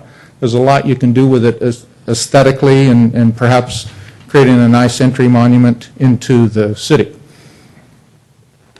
Our fifth alternative that we've come up with so far is merely which is the lowest cost, is to merely restripe Holly Street as a standard arterial street, sidewalk, bike lane, traffic lanes in both directions.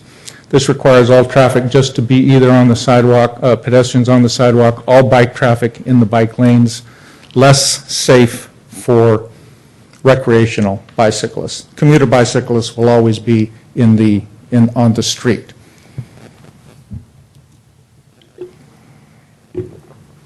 So when you compare all of these side by side, the two alternatives in the PSR both have pedestrian overcrossings on one side.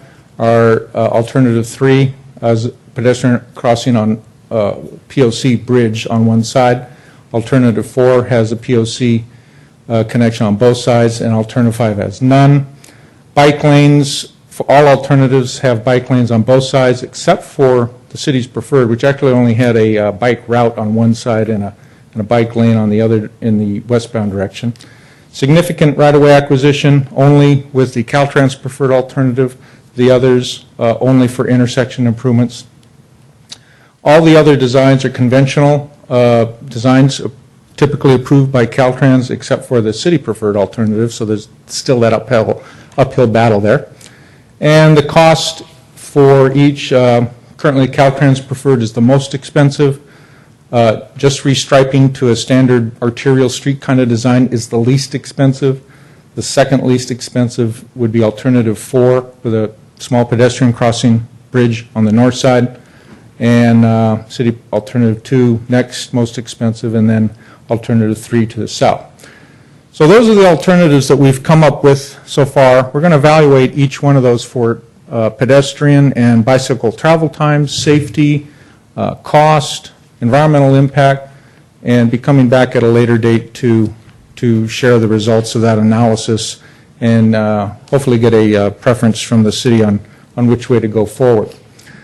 Our preliminary traffic conclusions are pretty straightforward. When you have a 40% traffic increase on the west side of Holly Street, you know what's going to happen. I presume you're all familiar with the level of service terminology of level of service A being excellent and level of service F being, well, F, just like in school, fails. So we note that every steady intersection without doing anything in the future is F. So obviously we need to do something.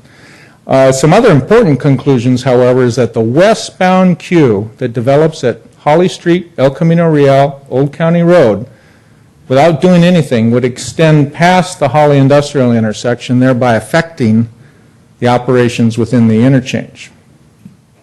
The northbound queues at Holly, El Camino, and Old County Road are expected to be significant, which will affect the operation of that interchange, and because of its not too far distance from the Holly Street 101 interchange, has a tendency to back up.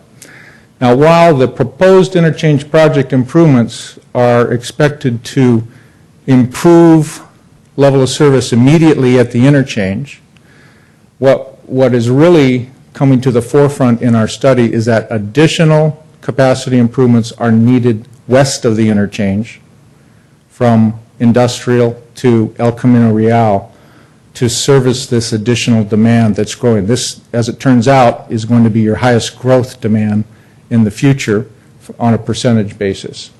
So this is what Mr. Walter was alluding to earlier in the discussion, is that perhaps it's time to come up with some additional projects to the west. I'm advised by Mr. Walter that there are 2 projects in the short term that are coming up that are already funded. One is to restripe Holly Street to 4 lanes. It currently is 2 lanes with 4 lanes in the peak period. That only works as effectively as there's not a car parked in the right lane, and they are very narrow lanes as it is. So it's not particularly effective. This project, as I understand, will restripe it to a permanent situation.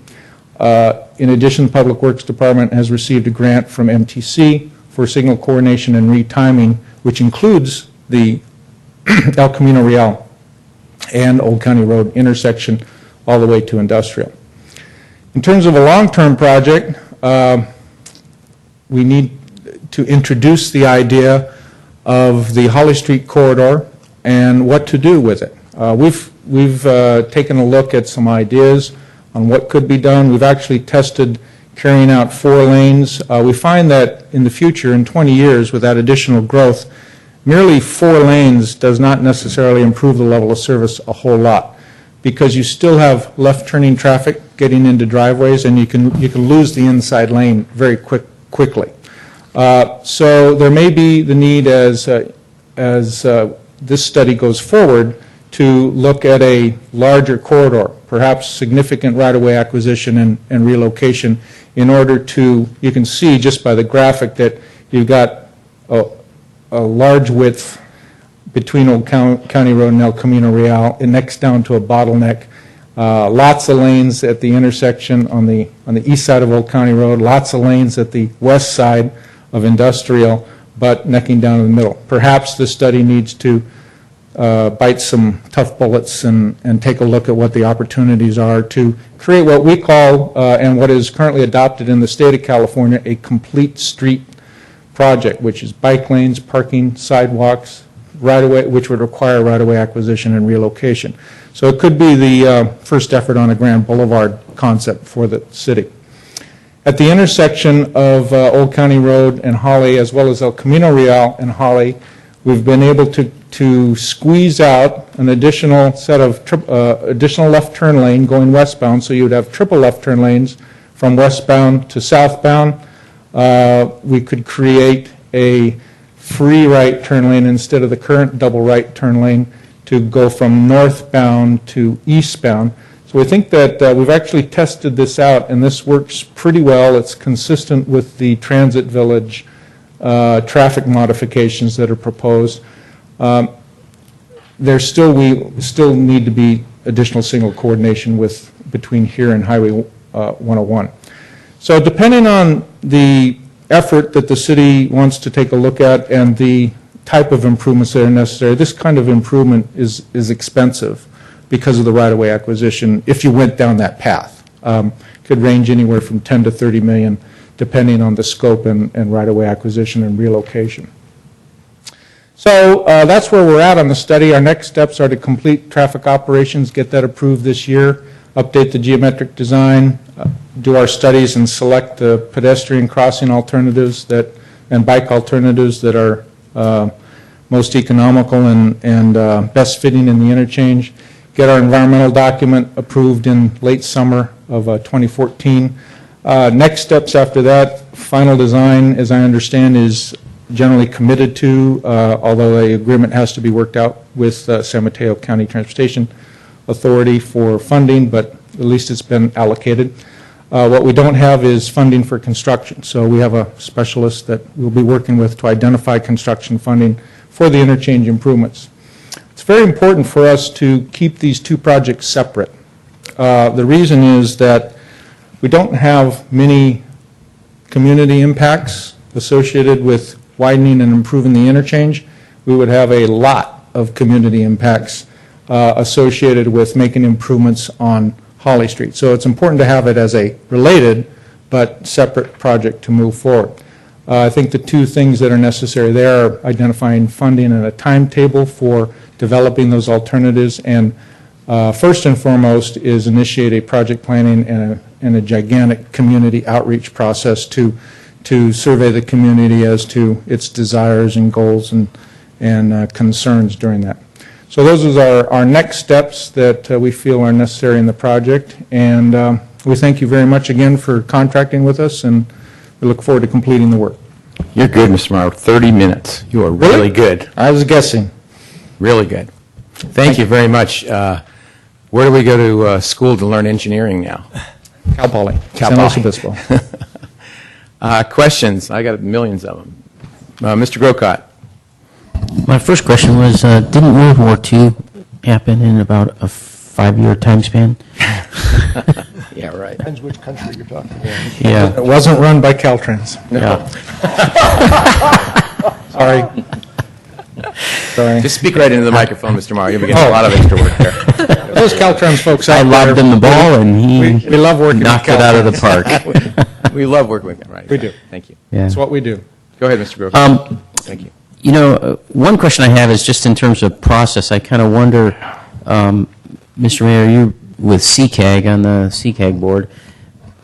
These kind of projects end up going to BPAC for funding, and especially with the bicycle project, I could see it'd be a little bit different than typical, but I could see running this thing in those all those designs you have through CCAG through the BPAC, which is a subcategory of CCAG, because for instance, when Belmont came to the BPAC with the funding for their bridge, we turned it down because it was just way too much money and too, a different design and so forth. They ended up getting, I think, the funding from the TA. But, I could see going to the county BPAC for two reasons. One, you would broaden it to get some input from commuter cyclists and, people that don't live in San Carlos that might want to use that access point to get over the freeway. And then also just the issue of which one of these projects might fare better in terms of getting grant funding. So I don't know if we could do that kind of process. Actually, or not. with Belmont, actually, CCAG was involved in that. Even though BPAC might have turned it down, but eventually CCAG, I'd say, yeah.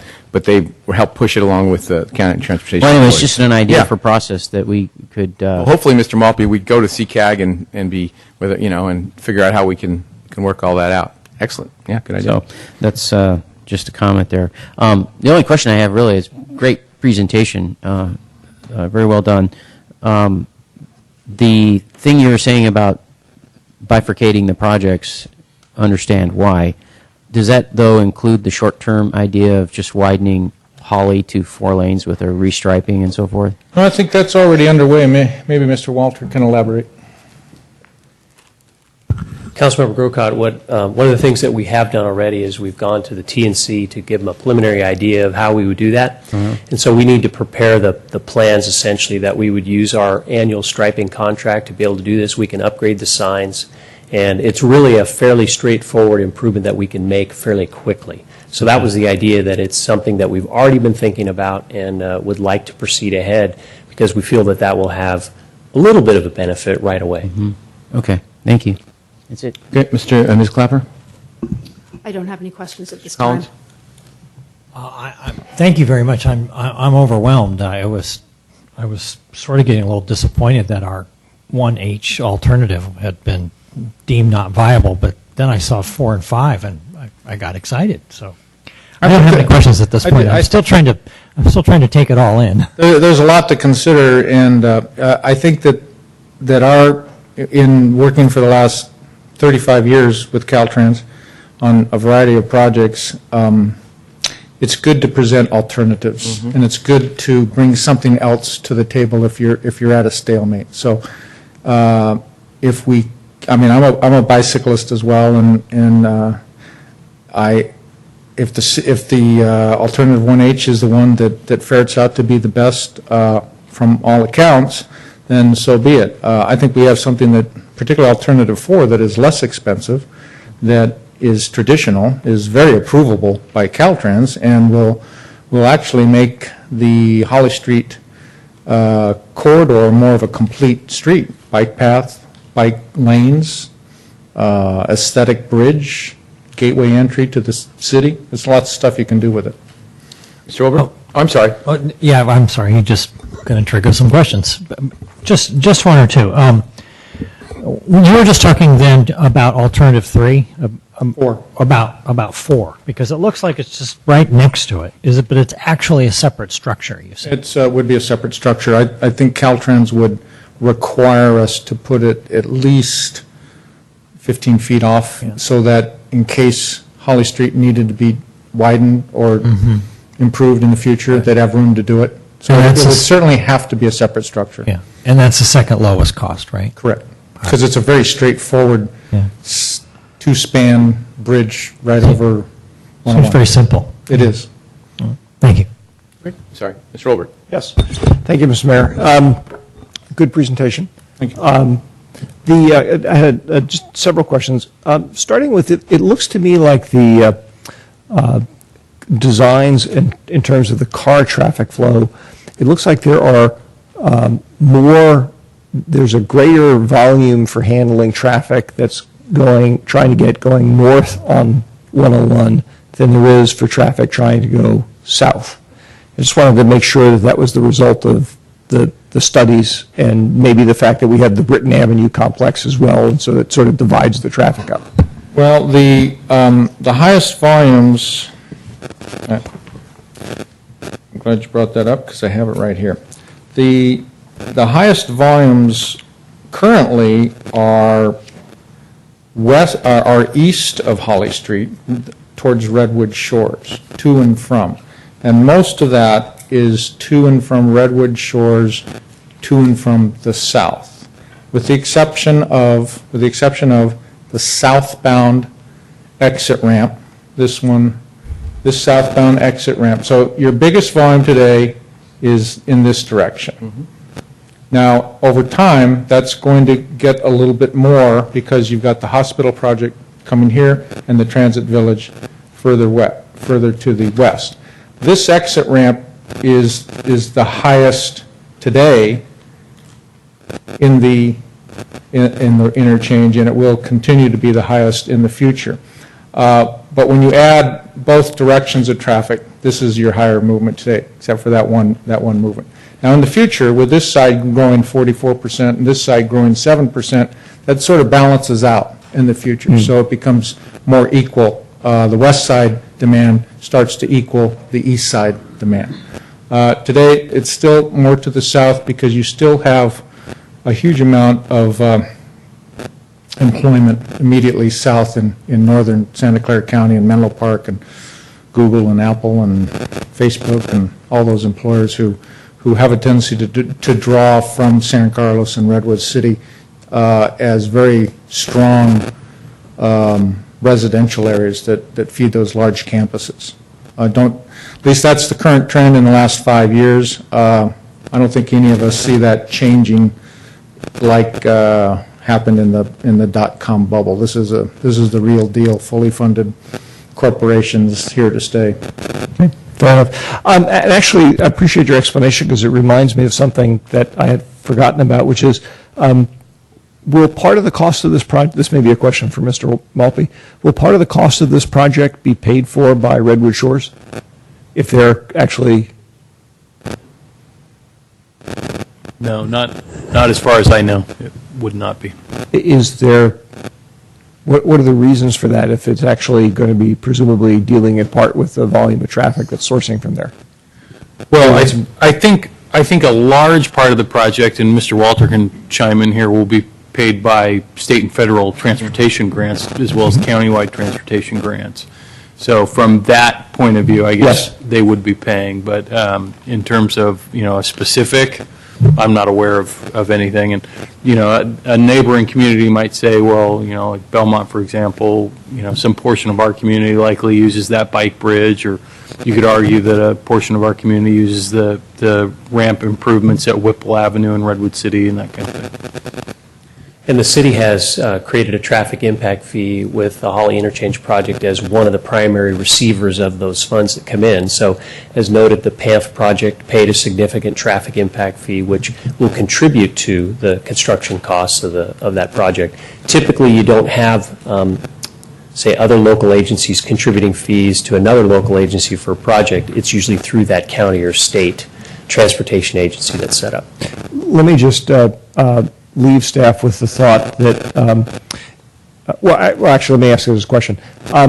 What is the current way that a pedestrian or a bicyclist in Redwood Shores would get to the El Camino corridor if they wanted to go to those areas?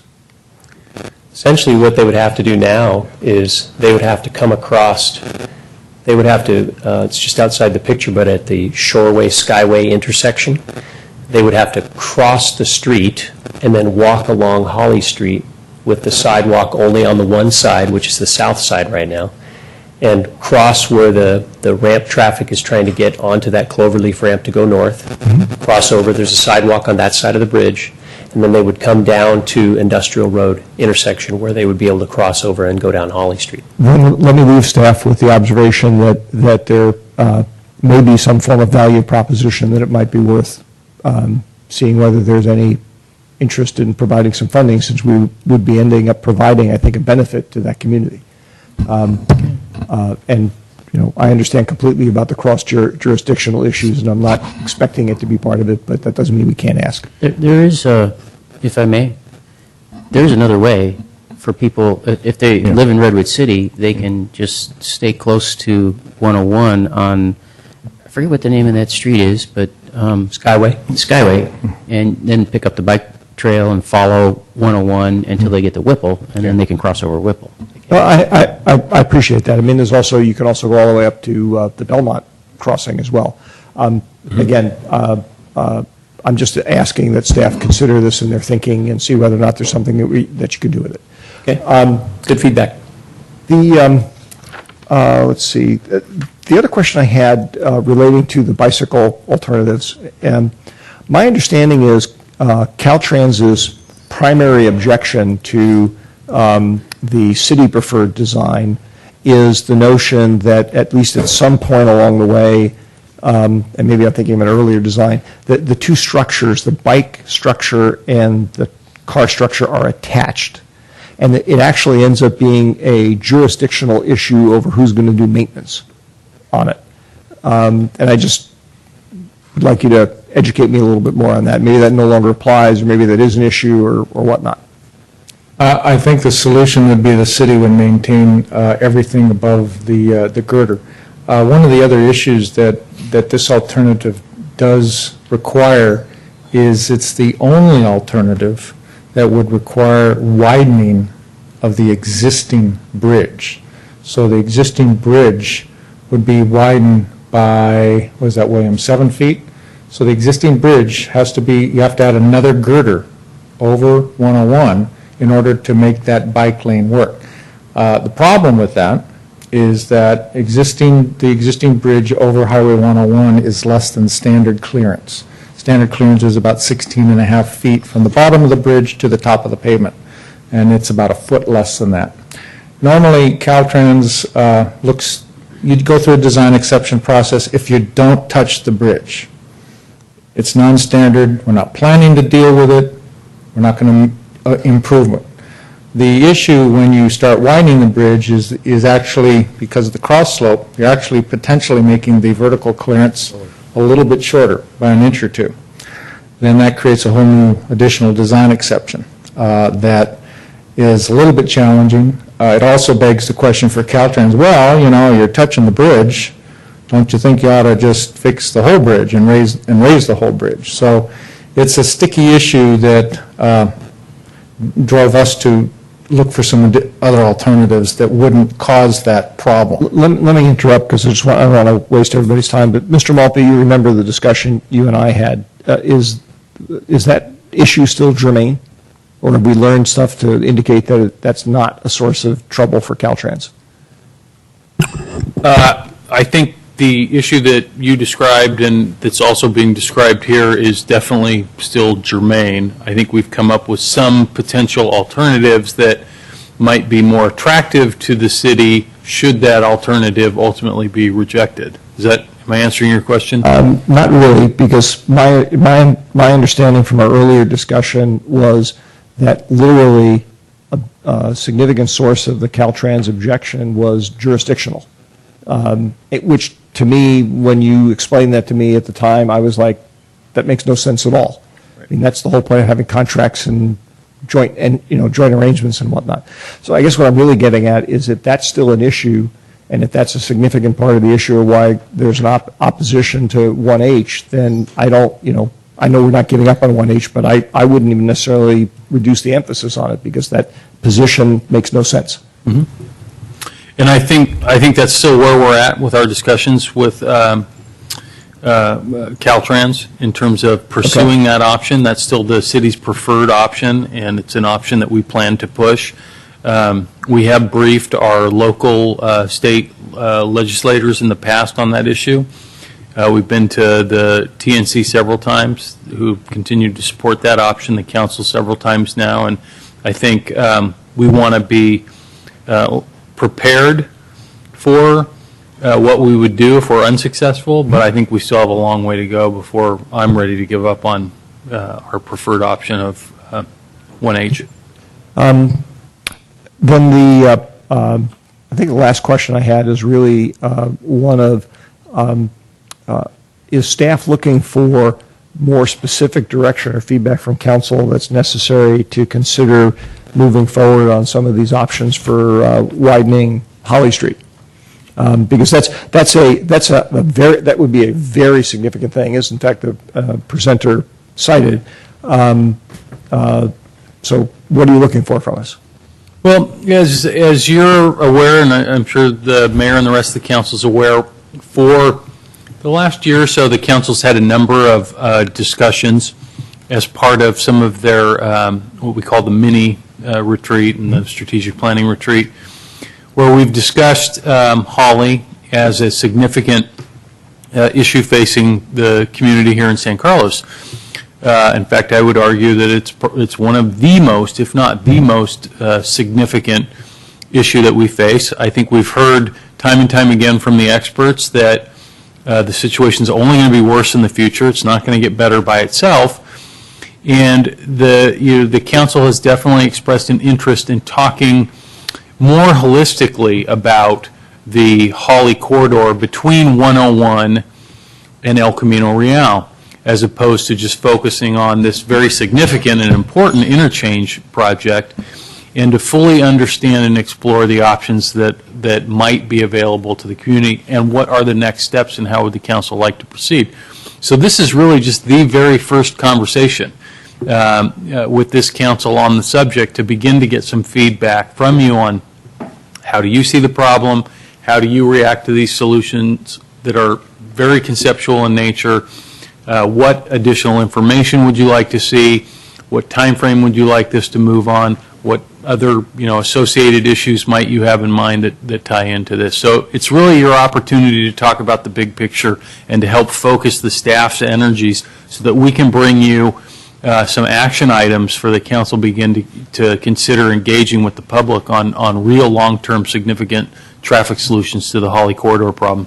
Well, just speaking for myself then, one thing that I would like, I don't think I saw it here, one thing I'd like to see is, my understanding is that the city does have an easement or a right-of-way or whatever it is in that corridor right now, that were we to choose to exercise, it would obviously have an impact on the homeowners who live there, but would also provide additional space for expanding the corridor, which apparently from the analysis here, it looks like expanding the corridor, you can expand it all. You can expand the flow through the El Camino Old County area as well. So it's not a waste of time to expand the corridor and do that. I'd like to know sort of more exactly what is the size of that right of way, what's involved with executing something like that. Because I think, to me, it seems like if we're going to improve the throughput capacity of that corridor, we're going to have to expand the road, unless we're going to do like double-decker construction or something, which is ridiculous. So that seems to be something we have to talk about if we're going to seriously do it. I can answer that question for you. The right-of-way is 60 feet from right-of-way line to right-of-way line. The current pavement width is, what, about 44? 42. So we have 42 foot of pavement within a 60-foot right-of-way, which is mostly occupied by front yards and a variety of non-conforming uses. So if you divided it up, it'd be 9 feet on each side? Pardon? If you divided it up, it'd be 9 feet on each side? If you divided it to the edge of the right-of-way, but, taking that right-of-way out, taking the pavement out to the right-of-way line would be a significant probably impact to driveways and utilities and how folks connection. So you might want to consider some alternative of moving to one side or the other. The pavement does not go down the center of the right-of-way. No, it doesn't. And how does that relate to sidewalks? If hypothetically one were to expand to occupy the entire right-of-way, does that mean no sidewalks along that corridor? Or is that in addition to? Well, you could do 4 11-foot lanes, which would be 44. That leaves you 16 feet, so you could have 8-foot sidewalks, but then you have to trade off what do you want to do about parking? Yeah. So you lose all the on-street parking, which is typically another 7 feet wide. So you could theoretically go down to a one side parking, one side sidewalk, or 2 4-foot sidewalks, which are minimum ADA, and one side parking. There's a whole host of alternatives that you could look at cross-sectional if you wanted to work within the 60-foot, and then if you decided to work outside of the 60-foot, that creates a whole nother range of alternatives, which could go everything up to a Grand Boulevard, depending on how much right-of-way you want Right, to but take. that would require acquisition of right-of-way. It's extensive. Could you put this slide on the screen while they have this discussion? Happy to, Thank you.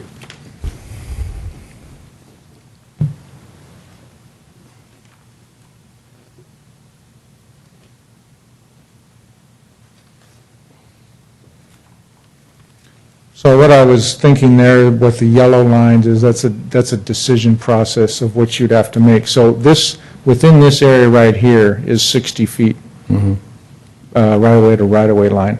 To do anything other than a basic 4-lane road with sidewalk on one side, parking on the other, you could do that within the 60-foot right-of-way. The problem with that is you notice there's no left turn pockets anywhere in there. You're going to routinely lose vehicles turning into their driveways, which are allowed in the state of California. Believe me, it's tough enough now for them, I'm sure. It is. So it's a tough corridor. There's a wide range of ideas that need to be reviewed. And again, we're all just speaking hypothetically here because I'm just trying to educate myself. So I want to make sure I heard you correctly. It's a state statutory requirement that you not block left-hand turns. No. I believe you turn out of a driveway, you can cross. Okay, I just want to make sure I understand. People do it now. Actually, Councilman Olbert, what the city would have the ability to do if they chose would be to place a double yellow down the middle of the street and prohibit left turns. So it is within the city's ability to do that as with our police powers in this particular situation. Okay. If that improved traffic flow and eliminated the crossing movements in either of the It would directions. obviously be very unpopular. Very unpopular and very controversial, but it is within our power to do that. Okay, thank you. Okay, I just had one quick question. Mr. Walter, when are you coming to us with Holly? Or what's your the small items that you're doing? You went to TNC, you said, and you got some? Oh, we'll go back to the TNC and we'll show them the final plans. We'll probably do that next month. Okay. And that's a project which, probably due to its cost, we wouldn't need to come back to. Oh, you won't come back to us? To Okay. advertise the project. We might Okay. have to award So, it, but we could move just a forward with question- that. The question is, you're going to stripe it, are you going to allow parking on both sides? At this point in time, we wouldn't change any of the current configuration. Okay, you're just going to stripe Parking it. would be delineated as well as the 2 lanes of striping. So the 4 lanes would actually be 2 lanes at certain times then? It would be Just 2 like it lanes is. at certain time. Okay. One of the things that we're doing as part of that grant for the signal coordination is we're updating our traffic counts in that corridor so we can get a week's worth of hourly counts so that we can know that the current parking restrictions are either still adequate or potentially we may have to come back. That's something I'd want to bring back to you if I needed to try to increase the parking restriction times. Go ahead. I'm not I don't confused, know I that answer understand. yet. I thought when we talked about, when Mr. Walter said earlier about restriping, I thought the idea was to restripe it 4 lanes. It is going to be striped 4 lanes. But no parking at all. And he didn't say that. Now, at this point, we can, what we find is that traffic that uses the corridor now, many people are shy to go 2 abreast down that corridor during the times when they are allowed to. Right. So by putting the stripe in the middle of each of those 2 areas, we can delineate the path for those vehicles. Okay. But we can still have the restricted parking and during those, and have it be removed during those certain hours. Some of the places that you'll see that type of a striping configuration is up in San Francisco, when sometimes the right lane is used for through traffic, but other times of the day it's used for parking.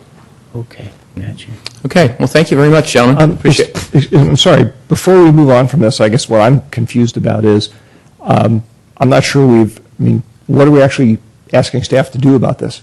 I know there's some specific things here, but this is an opportunity to potentially start the process to fix a longstanding problem in San Carlos, and it looks to me like we have not done anything. And if it's because we need to digest it and bring it back, I'd like to understand what we're doing. Mr. Malpe, do you want us to take, I can take all the time in the world here to talk about this, and I have a lot of ideas. Is this the time to bring up all these ideas? This is the time to bring up and discuss all those ideas Okay, and fine. share them I apologize, but I wish that had been designated or delineated, and perhaps it was my fault. I didn't understand what was going to be happening tonight. So I didn't realize this is fine. We have all the time in the world. Let's go. Who's got some ideas? Go ahead. Not the Holly Street, but the interchange itself. I'm just not sure, after seeing Mr. Meyer's presentation on all the alternatives for how to get bicycles over 101, why necessarily we'd be holding on to our original idea, because I think he presented some very viable options that allow us to back away from the idea that we had, which I can see a number of reasons why Caltrans would not like that alternative. And even myself, I don't do commute cycling, but still, if I were going to be doing bicycling as a commuter, the one thing I don't like about it is it makes me go a lot further than I might have to otherwise. The one that appeals to me is the one that is compared to what was done in Burlingame. And maybe it's just because I'm very familiar with that project. It came through BPAC, and we looked at it, we approved it, it's been built, and my thoughts at the time when we were approving it is this is never going to be used because people have to go through a neighborhood to get to it. But every time I've been up to Burlingame, I always see people walking and biking over that bridge. So it's accepted by the community, it gets used a lot, and I think it's a very good alternative. So if any direction to staff at all, from my perspective, would be let go of what we did originally, and let's look at what the consultants come up with as viable alternatives. Okay. Other comments? Yeah, I know. I'll get to you, Mr. Olbert. I'll get to you. Give my time to Mr. Olbert. No, everybody seems to be giving his time to Mr. Olbert. I'm a little. Okay, you're overwhelmed. We'll just let you sit here. I'm overwhelmed with it, and I didn't. I agree with Mr. Grocott. I think the reason, but just to speak to the issue of why we wanted it at 1H, or rather we wanted G and not H, or whichever way it is because there's businesses down there on industrial in that area, and there's going to be, as you mentioned, there's going to be a significant amount of taking if we did it the Caltrans way. And I think that's really crazy. So I appreciate the fact that you folks came up with other alternatives. And again, I'm not necessarily a bicyclist, so I would lean toward people who do that. But the Broadway, I have driven the Broadway one a number of times, and it seems to work really fairly easily. I'm not as enamored with the Belmont one. It seems a bit convoluted, but that's just the way they decided to do that. So, that's one comment that I had. Ms. Clapper, any comment? No, I agree. I like the fact that we have more alternatives to consider, and I'm very open to the expert evaluation of which ones would suit this location the best, and just looking at all of the different options for how we can deal with the upcoming traffic issues. I like the fact that we're not just looking at them piece by piece, that we've pulled them all together in this study session. So I do appreciate having it presented to us in that. Okay. You have a preference on any of the alternatives at all? No.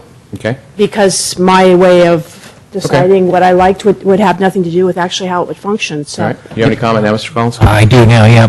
To my untrained eye, alternative 4, I think, was the one that was suggested looks very good and, in fact, superior to 1H, especially since it seems like we'd just be slugging it out with Caltrans for who knows how much longer, since they've already said, they've deemed it not viable. So I'd just like to see a little bit more detail on it. But, as I say, to my untrained eye, it looks a lot simpler, it's cheaper, it's more direct. So I'd love to see that idea refined a little bit more. Mr. Grocott, did you have 3 or 4 that you liked better? I'm sorry. Well, just to be clear, the 1G or whatever it's called, the Caltrain, the Caltrans one, I don't like that at all. No. Neither do I. But I'm the against ones those that two. our able consultant has provided, I know it's the most expensive, but alternative 3. Okay, so you're the same way with Mr. Collins. No. No, he's alternative 4. And, I'm sorry, I And the thing apologize. I don't like about it is, Okay. as a, again, I don't do commute cycling, but if you're in there with the cars and you have to stop at every time you hit a traffic light and that kind of thing, it doesn't work as well. Okay. Mr. Olbert? Yeah, a couple of things. Just first off on which alternative, the Caltrans preferred one is my least favorite. Basically, between all the others, I'd like to see what the results of the further work show, particularly as regards traffic flow issues that Mr. Grocott is mentioning and safety issues. Some of those struck me, quite honestly, as being less safe than others. Just in visualizing how fast the drivers are driving to get onto and off of the freeway, and you're mixing it with bicyclists and whatnot. So I have an open mind about which one of those we go with. On the Holly Street thing, what I would like to see is, and we don't have to discuss it further tonight, I don't mind if we put it back on the agenda for a future meeting, but I'm hoping that we'll see some information from staff about, well, what would be involved if we were to widen the road? Okay, how much of property is going to be disappearing? What's going to be happening? What are some thoughts about what's the best way to structure this, about sidewalks, about double yellow lines, about or quadruple yellow lines, eliminating parking on the on-street parking, whatnot. There's a number of alternatives that we have there, and in fact, there's so many of them, I don't know that it's profitable to us to try and debate it here tonight, but that's the additional staff work I'd like to see done and brought back in reasonably short order, because from my point of view, this is a critical issue with the upcoming vote that we're going to have on the entitlements for the Transit Village, and also for Wheeler Plaza. I personally want to feel like we're making some progress on this other stuff before we make that decision. Okay. Quite honestly, on the alternatives, I mean, again, not being a bicyclist, it's a little bit harder for me to have an opinion one or the other. The safest one, of course, and I don't know whether if you have bike and pedestrian POCs on both sides, if that's safer than having it on one side. I don't know if that's been proven one way or the other. So that's why 3 or 4, I guess, one way or the other. I'm open to that or any other alternatives. I agree with Mr. Olbert. I think probably, Mr. Malpe, we should probably, if it's possible, to have literally a couple of hours to allocate in a council meeting to talk about Holly Street. And I agree, Mr. Walters, thank you. You're going to bring us the first step, and that's good. But I think, as he said, Mr. Olbert said, I believe we need to go through more steps to sort of run concurrently with those projects that we're going to build. Won't be obviously running necessarily concurrently, way ahead of the overpass, but just something that we have to work on to figure out how that traffic's going to move. So could we somehow allocate that in the next couple of months or so? Next month, or I don't know what you... If I'm not mistaken, we have created an objective within the newly created strategic plan to do that. I would suggest that we would probably want to do a little work with the TNC in prepping that for the city council. But I do believe that by January we can have put together significant enough amount of information to warrant perhaps a special meeting. Okay. Well, I would have a special meeting on that, because it is, like you said, probably the biggest project in one sense that we're going to have. And again, I agree with you. Going through TNC is the proper channel to work through. So. And just to address Mr. Malpe's comment, we do have we have a deliverable for November 12th council meeting to bring back an item that you guys would approve hiring a consultant to further the studies for this. So we would be taking the first steps, and then it looks like from that point we'd have a couple months, bring it back for a big study session that we would be able to talk about some of those additional informational items. Hey, how is it going to work if we widen this, take the parking, do these kind of things? Okay. Take the first steps that way. Any other comments? Okay, thank you very much. Very informative, Mr. Marr. Thank you very much for your time. Excellent report. And it was somewhat understandable to a non-engineer. Well, thank you, Mayor, and thank you, council members. We look forward to completing things for the city. Thanks again. Okay. Good discussion. All right. Without even asking, we'll go to item 9A, new business, which you receive a presentation of the 2013 Downtown Parking Study Report and direct staff to implement the report's recommended parking management strategies.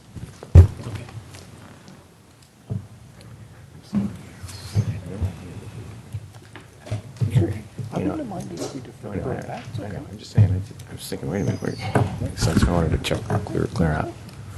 Good evening, Honorable Mayor, members of the City Council. The last downtown parking study was in 1999, and there's been a lot of changes in our downtown since then. We've had changes in businesses, and the downtown continues to grow in popularity.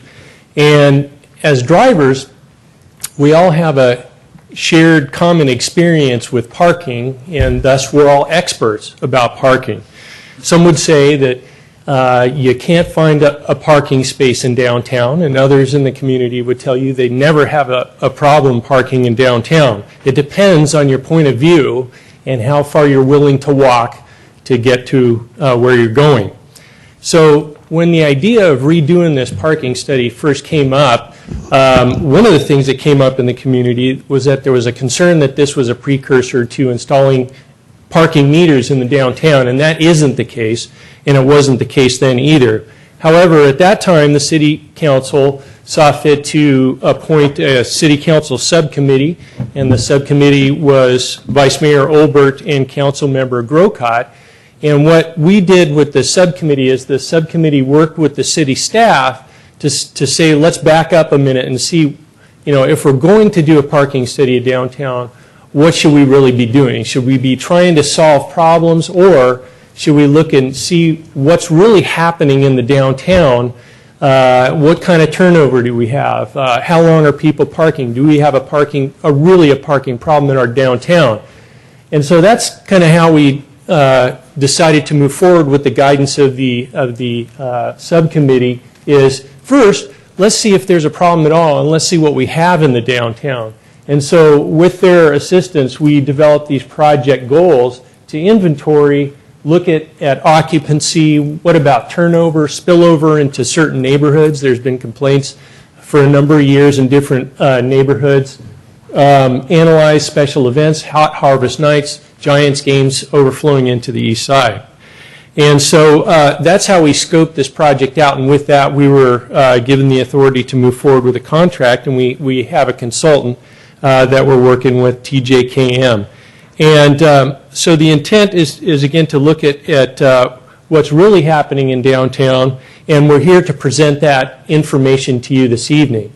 So it's really the data part, what we found out in this study, but we're also asking you this evening what to do for next steps, because out of this data, what came forward is there are a number of things that we could do better as a city for downtown parking. Also, I think any good process, public process, you need to go out and see what the users have to say about what's happening in the downtown. We work, of course, with the subcommittee, but also we talked to the merchants in downtown. We had a number of public meetings. We went to the Transportation and Circulation Commission. We set up a parking advisory subcommittee made up of different commissions in the city, and we did some surveys that were, a lot of people took the surveys. We got a good count on the surveys, and we'll have that information for you. It's contained in the report. Our presentation will, I think, on the outside be about 20 minutes. I'm going to turn it over to Christopher Tanay. He's our traffic consultant. He was the former traffic engineer in the city of Palo Alto, and he knows a lot about parking. And so I'm going to ask Christopher to come up and present the report to you. Thank you, Mr. Savay. How did you read my mind? That's great. Well trained. Welcome, Mr. Tanay. Thank you. Thanks, Al. You have your time limit, so. I do. 2 minutes. No, you have, Mr. Savay already told you, so. Thank you. Mayor and the council member, good afternoon. Christopher Tanay. I've been in this field for about 30 years, and as Al mentioned, I was 7 years in the city of Palo Alto, dealing with a lot of parking issues as well. So as Al mentioned, one of the key goals was we'd like to see data that would objectively portray other issues in what street, which parking lot, which neighborhood, all that. So first slide here is to show the existing downtown parking areas. It's color-coded so that we can see, for example, most of the purple on-street, those are 2-hour parking. And these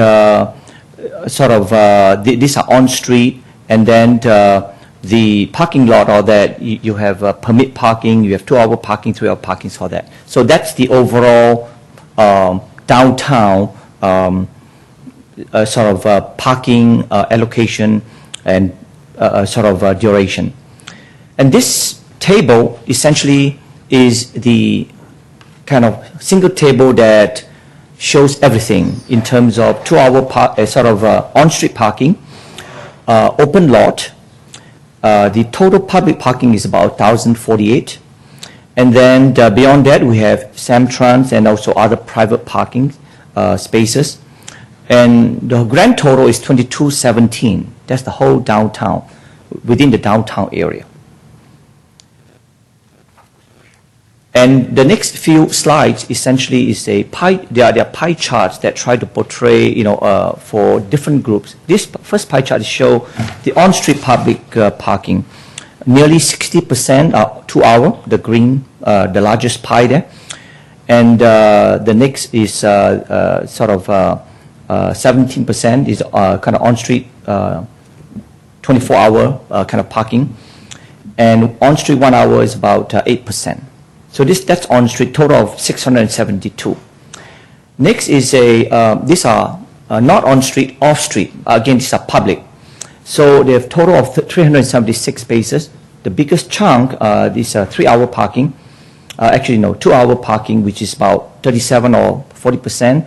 And the other is 3-hour parking, about 36%.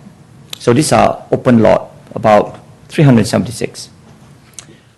And the breakdown, this is including everything. So of the 2217, you can see that the green pie chart there, that's private. So nearly 40% are basically private parking of the 2217. And then, so now that we know what are the composition of the inventory, then we're trying to look at the next part is what is the occupancy, meaning how occupied they are. If there's 100 stalls, if 60 stalls are occupied, we call it 60% occupancy. And in traffic parking terminology, generally anything beyond 85, 90%, even though it's not 100%, it's been seen as a problem. So that's why we color code it. Anything in red, kind of try to have it jump out to say it's beyond the threshold of what we consider a problem. So as you can see, the parking survey starts on a Friday and also on a weekend on a Saturday. This is a Friday, essentially parking inventory that shows on this figure here, on this side on the left is public and on the right is private. So we try to basically show on a Friday that we did occupancy from 10 in the morning to 7 p.m. The peak is 1 p.m.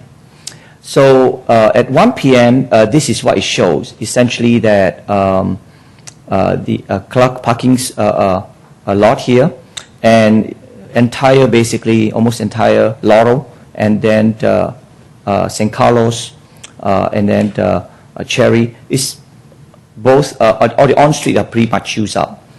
On the private side, as you can see here, none of the parking lot show to be a critical threshold, meaning morning 85, 90%. So that's what we're trying to contrast there. And then the next few slides, we try to show the time of day. As I mentioned, we started the occupancy from 10 to 7 p.m. So for the on-street parking, what we show is that Friday and a Saturday, they pretty much, the time of day is, in terms of how occupied they are, they pretty much is on the same trend. On the on-street is 75%, that's the peak, at about 1 to 2 p.m. So that's the on-street parking.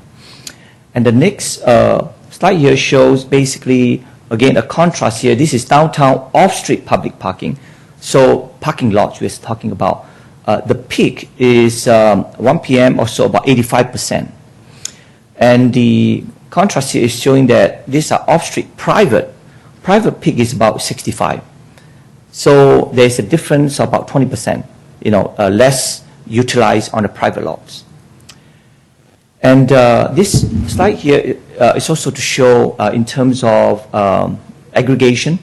So the downtown, the first chart here shows on and off street, public plus private. So if we put on and off street, private, everything, it goes down to about 70%. So if there's a chance you add everything, because the private is less utilized, if you add it together, it goes to 70. But then if you keep only, we look at off-street, on and off-street public parking only, it comes out to about 70%, which is showing that is, if you don't take into consideration, the private is more occupied.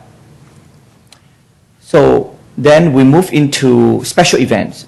The Hot Harvest Night parking occupancy for public and private. Again, we look at a weekday. In this case, it's obviously Thursday. So again, if you look at the public lots, all the lots are pretty occupied and on street as well. And the private parking area in the vicinity of Williams, that's the only lot that is shown to be beyond 85-90%, is shown in red. And as Al mentioned, we're also trying to get an idea during Giants game, is there a problem for the location to the east of El Camino Real? So that's the study boundary. And this is a non-Giants game day parking occupancy that we survey. As you can see, the one or two locations that shown that to have 85-90% that is being red is St. Carlos Avenue, and sort of on a Saturday, this is a Friday and a Saturday, the park area is quite occupied, but everywhere else, seems to be okay. So now we compare on a Giants game day, that was survey. It shows pretty much not as much change as you can see. Same location, St. Carlos Avenue, shown up as quite occupied, more than 85-90%. And then on this side here, on a Saturday, even the park, for some reason, is not as occupied as well. So overall, you can see is that with or without a Giants game day on the east side of the neighborhood, the change or the impact is not as drastic, that we thought it might be. And the other area we looked at was south of Arroyo, and this is the area on a Friday and a Saturday that we survey. That's the project boundary. So as you can see that again on a few streets, it shows up that there's some potential parking occupancy issue on a Saturday as well. Just a few streets, but majority of the street is below 50%. That's where the blue part shows up. So that is the findings we have for south of Arroyo. And then to the north of St. Carlos Avenue, there's another area we include in the study. And what it shows is that on Laurel Street, north of Holly Street, it shows on the west side to be quite occupied, but most of the other street doesn't reach that threshold as well. This small parking area, seems to be occupied, but most of the other areas, if people are willing to walk a little further, you probably can find parking.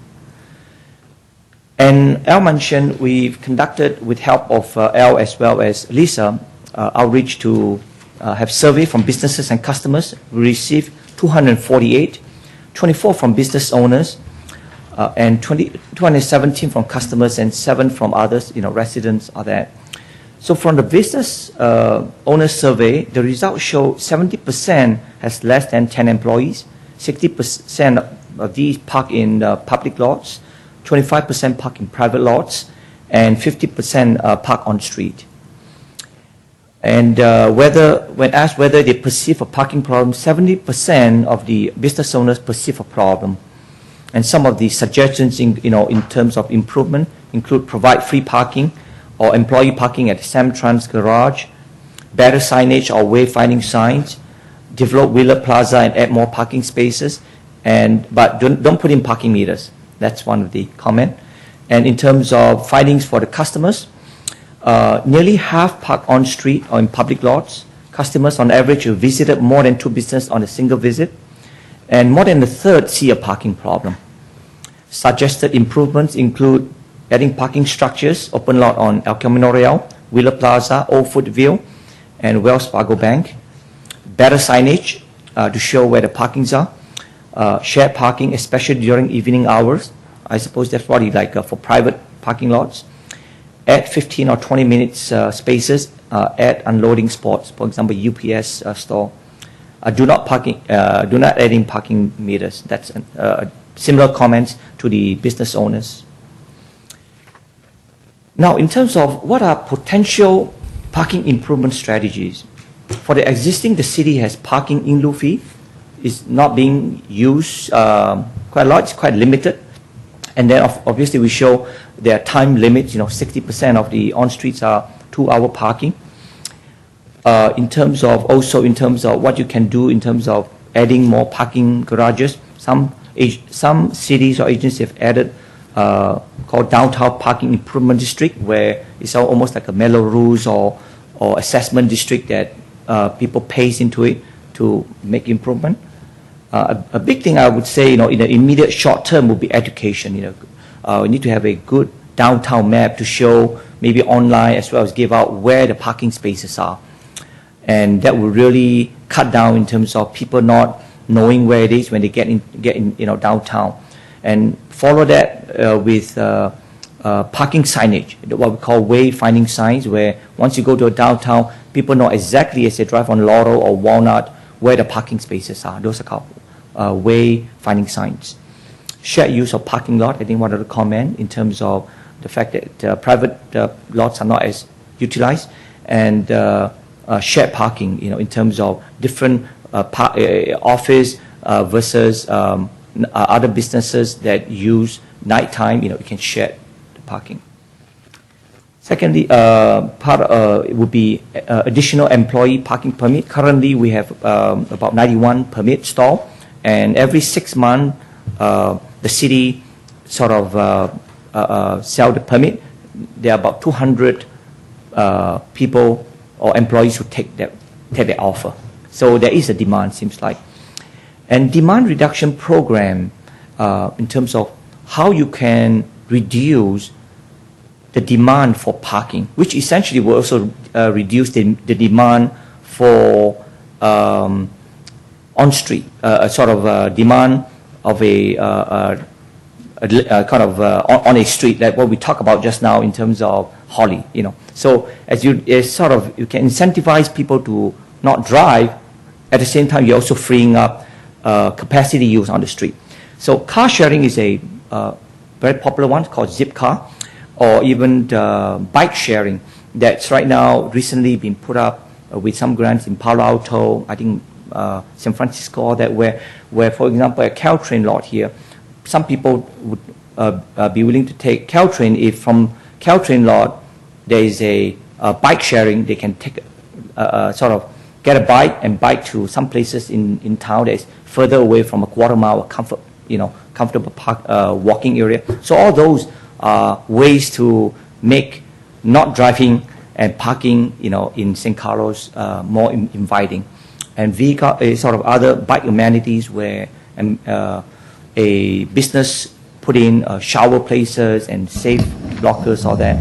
And parking cash out program, all these are again parking reduction program where most employees, if the city have easily available parking, that cost them nothing, they would drive sometimes, many times. Parking cash out is essentially to monetize it. Monetize it saying that if you don't drive, we'll give you $400, and that seems to be very sort of attractive program for people not to drive as well. And residential benefit district, this is what is saying is that at some point, some agencies, I don't think we're there yet in St. Carlos, that there's overflow into residential neighborhood, and how do you deal with that? A residential benefit district is saying that if there is a residential permit program, employees are sort of given the opportunity to buy a certain portion of that permit, but that revenue stays in that district for improvements, for landscaping, all that. And there are other additional TDM programs, include shuttles, transit management person to coordinate all this. So this is the summary of findings. The overall parking supply, private and public together, as I mentioned, is 2217 spaces. Private spaces about 40%. Samtrans garage is about 14%. And the peak parking occupancy for on the street on a Friday at 1 p.m. is about 75%. Off street is about 85%. For private, it's 65%. And if you add it all together, total public and private is about 70%. And the hot harvest night occupancy, the peak is above 90%. That's at Wheeler and Clark Plaza. But overall, on that Thursday night, is about 75%. During San Francisco Giants game, occupancy is about 50%. The non-Giants game day is about 46%. So it's about 44% lower. And south of Arroyo Avenue, occupancy is 62%. And next step, I think Al mentioned that, is that, City Council to see direction in terms of whether to proceed, to take proactive action, to look at the next 10-year, 20-year plan in terms of looking at the land use of the city and see how that would impact the future parking demand. So with that, I'm up. Thank you very much for your report. Sure. Appreciate it. You were 20 minutes right on the button, too. Boy, can we have these consultants come back? They were really good. Definitely. And do all the other stuff we need to do? Okay. Questions, Ms. Clapper?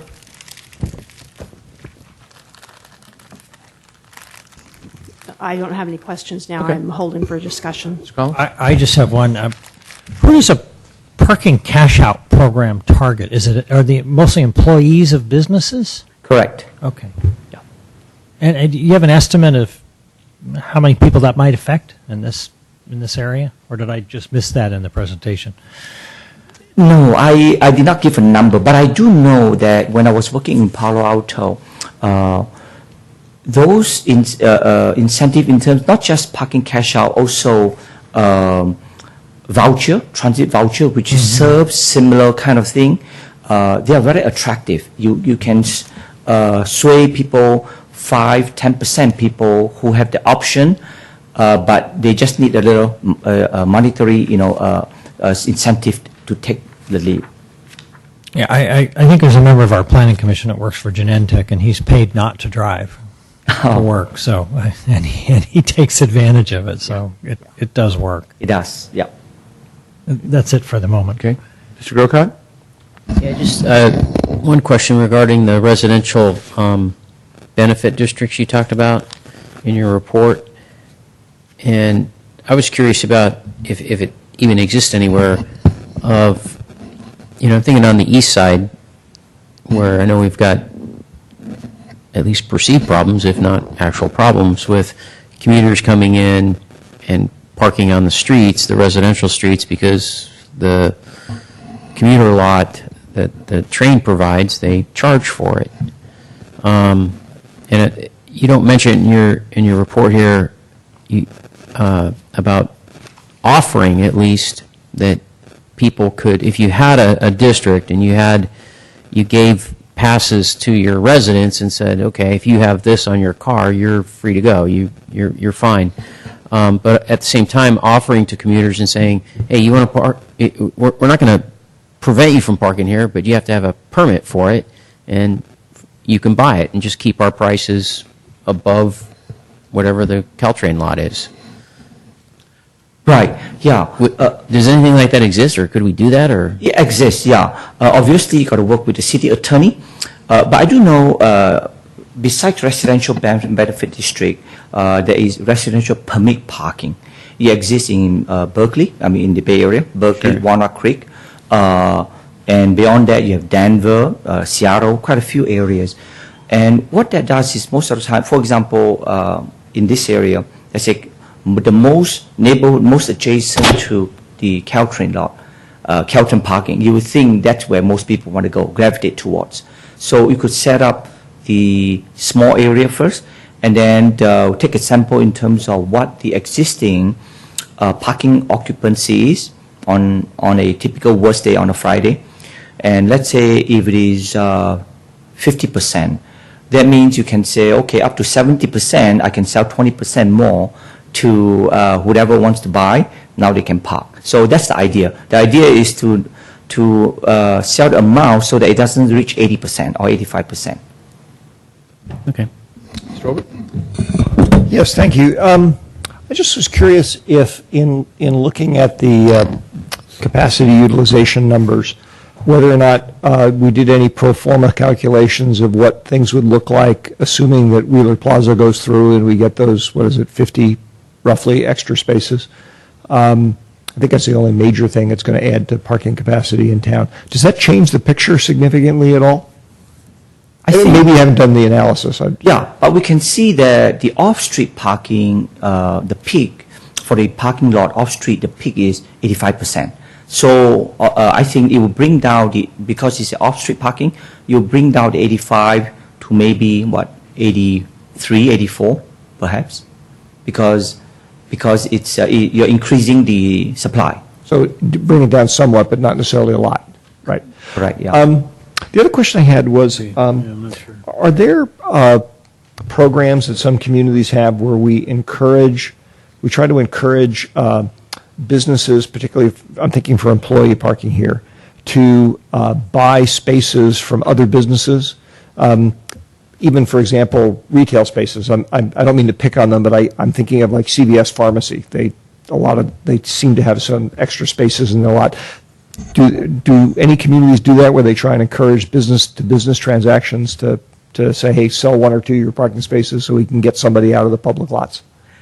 We did a big parking study in Vacaville, and it's more of the city encouraged the businesses to have a memorandum of understanding so that they share their lots. I'm not sure if there's any monetary transaction. Perhaps by sharing maintenance, they chip in to maintain striping, all that. But I'm not sure if there's a monetary transaction. A financial component to it, but a sharing thing. So you're saying that kind of thing does exist. Does exist. What did the communities do to encourage that, or did it just happen by itself? For example, in Palo Alto, because the parking situation is so dire, in terms of not having parking anywhere, the city make arrangement with Caltrain to have the Caltrain slot that is quite far away from downtown on the elevated platform near the transit station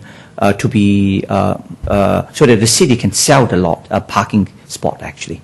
Okay. So there are such arrangement. I think that's with probably JPA. Yeah. Okay. Thank you. Actually, my question to Mr. Savay, Clark Plaza, is that South Plaza? That's the one No. between El Camino and Walsh. South Plaza is different. I know. Well, where's Clark Plaza? Yeah. I don't know. Right. Yeah. You know where it is, Mr. Grocott? I This don't. is Clark Plaza. Oh. Where is it? The This one is, behind town. Behind town? That's Clark Plaza? That's what we call it? Williams. and this is South. Where's Williams then? That's the one over Williams, Wheeler, Clark, and South. I know Wheeler. Where's Williams? the grayish. And one. Behind the Carlos Club. That's Wheeler. Oh, okay. Williams. You call that behind the Cars Club is Williams. Okay. Williams. Got it. Point to Williams, the tan one. That's right. I got it. Behind the Carlos Club, as Matt said. So I got it. All right. The other question I have is, Mr. Savay, 345 spots in Samtrans. Is that public parking? Some of it is, some of it isn't. Well, I understand on the first level is Intero, or a bunch of, on the right-hand side, it doesn't go up. Then on the up, the ones that goes up, I would imagine, I've never done it, but I would imagine a couple of levels are for Samtrans. And then are there actual spaces up there that are public spaces? Yes. Wow. Yeah, so there are people, it's not widely advertised, but they do allow commuters to park up there. Well, anybody, I guess. Can Anybody can, yeah, So, sure. but are there 345, so when we count the 345, does that count the Intero ones and the Samtrans ones?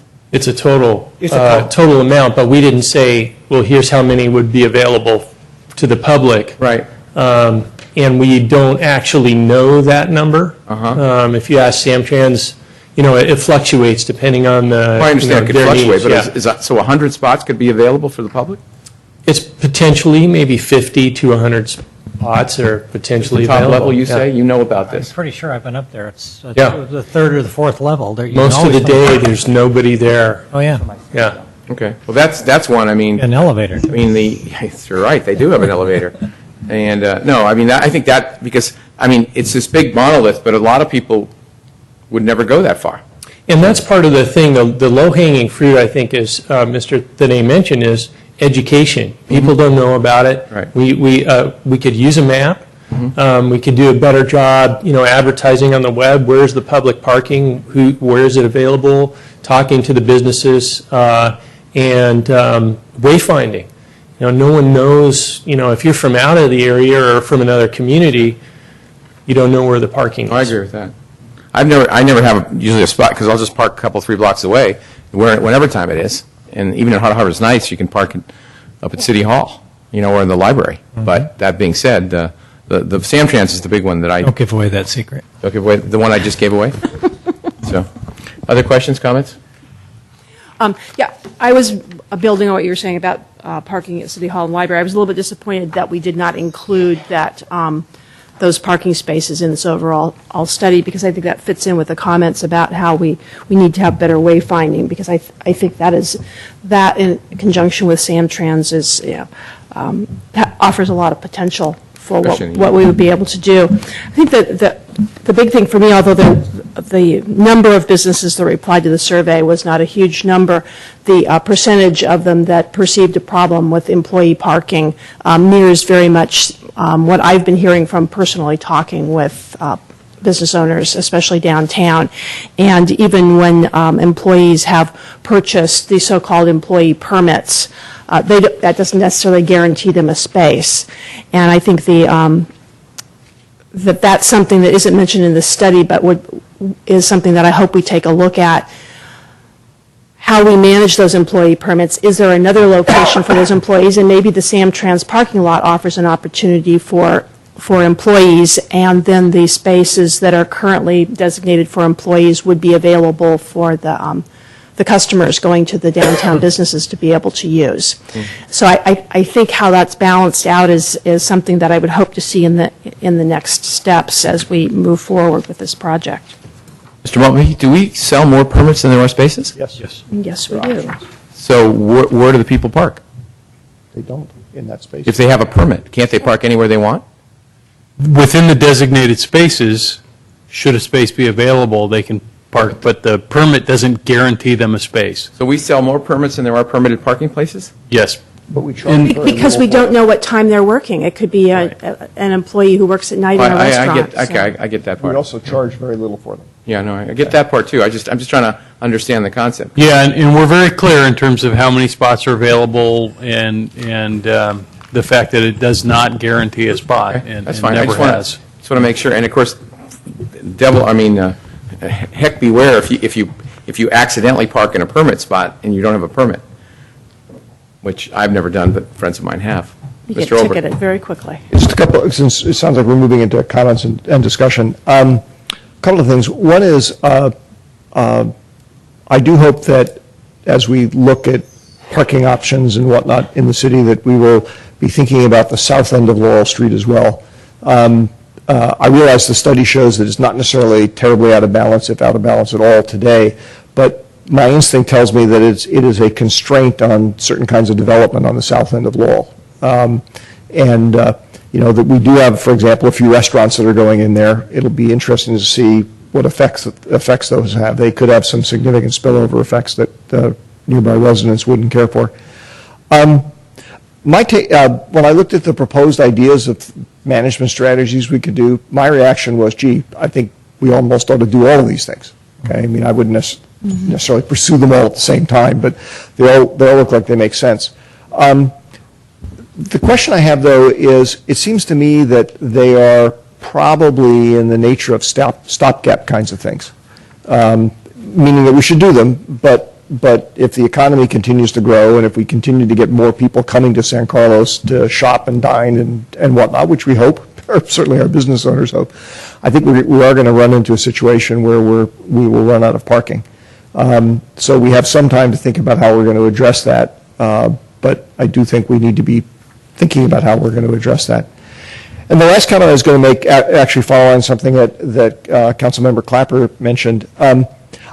I have to admit, I'm kind of a little bit confused about employee parking for the businesses on Laurel Street, because the model I keep using is, if somebody were to open up a commercial business, knock something down and build a commercial business someplace on the east side of San Carlos, let's say, we would require them to have a certain number of parking spaces. They would have to pay for those themselves because they would have less space to use for their building. Okay, they'd have to buy more land.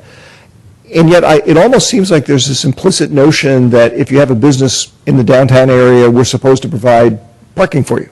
And I'm just curious, that seems like a dichotomy to me. And I do know that businesses years ago paid in for per part of Wheeler Plaza, for the maintenance of it. Anyway.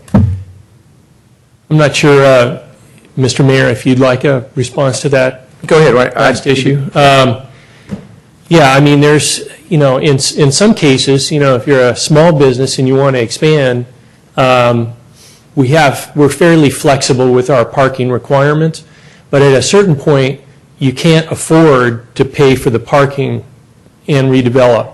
It just doesn't pencil. You'd have to assemble a lot of properties to do that. Many of the properties that you see in our downtown are very narrow and small, and for those to redevelop, it's very difficult and expensive to provide the parking. So we've given some flexibility in our parking ratios and things, particularly for ground floor business in our downtown.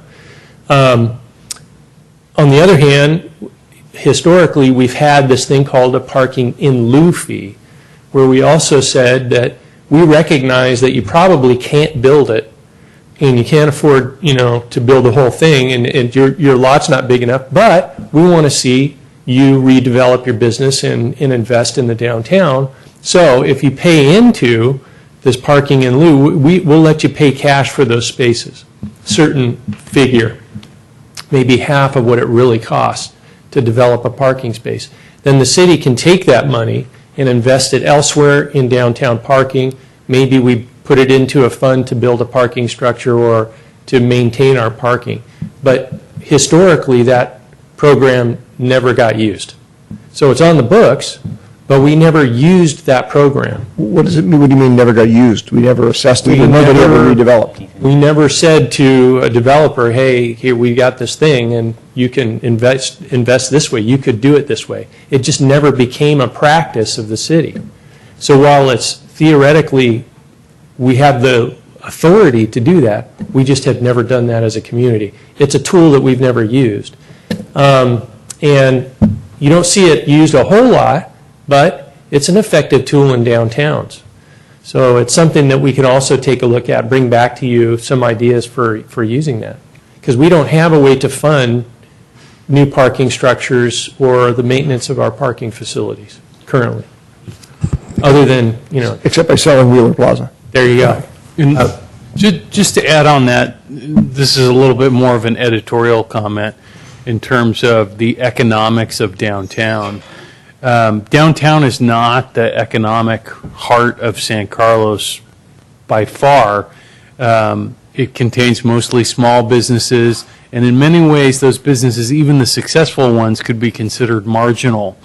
And so, this community over many years has chosen to make the priority of having a downtown, in terms of being the downtown itself as an amenity of the community, as one of the reasons for having different parking standards or relaxing parking in lieu fees in the downtown on those small businesses, because the reality is that could have a real impact on the vitality of your downtown. So it's a catch-22.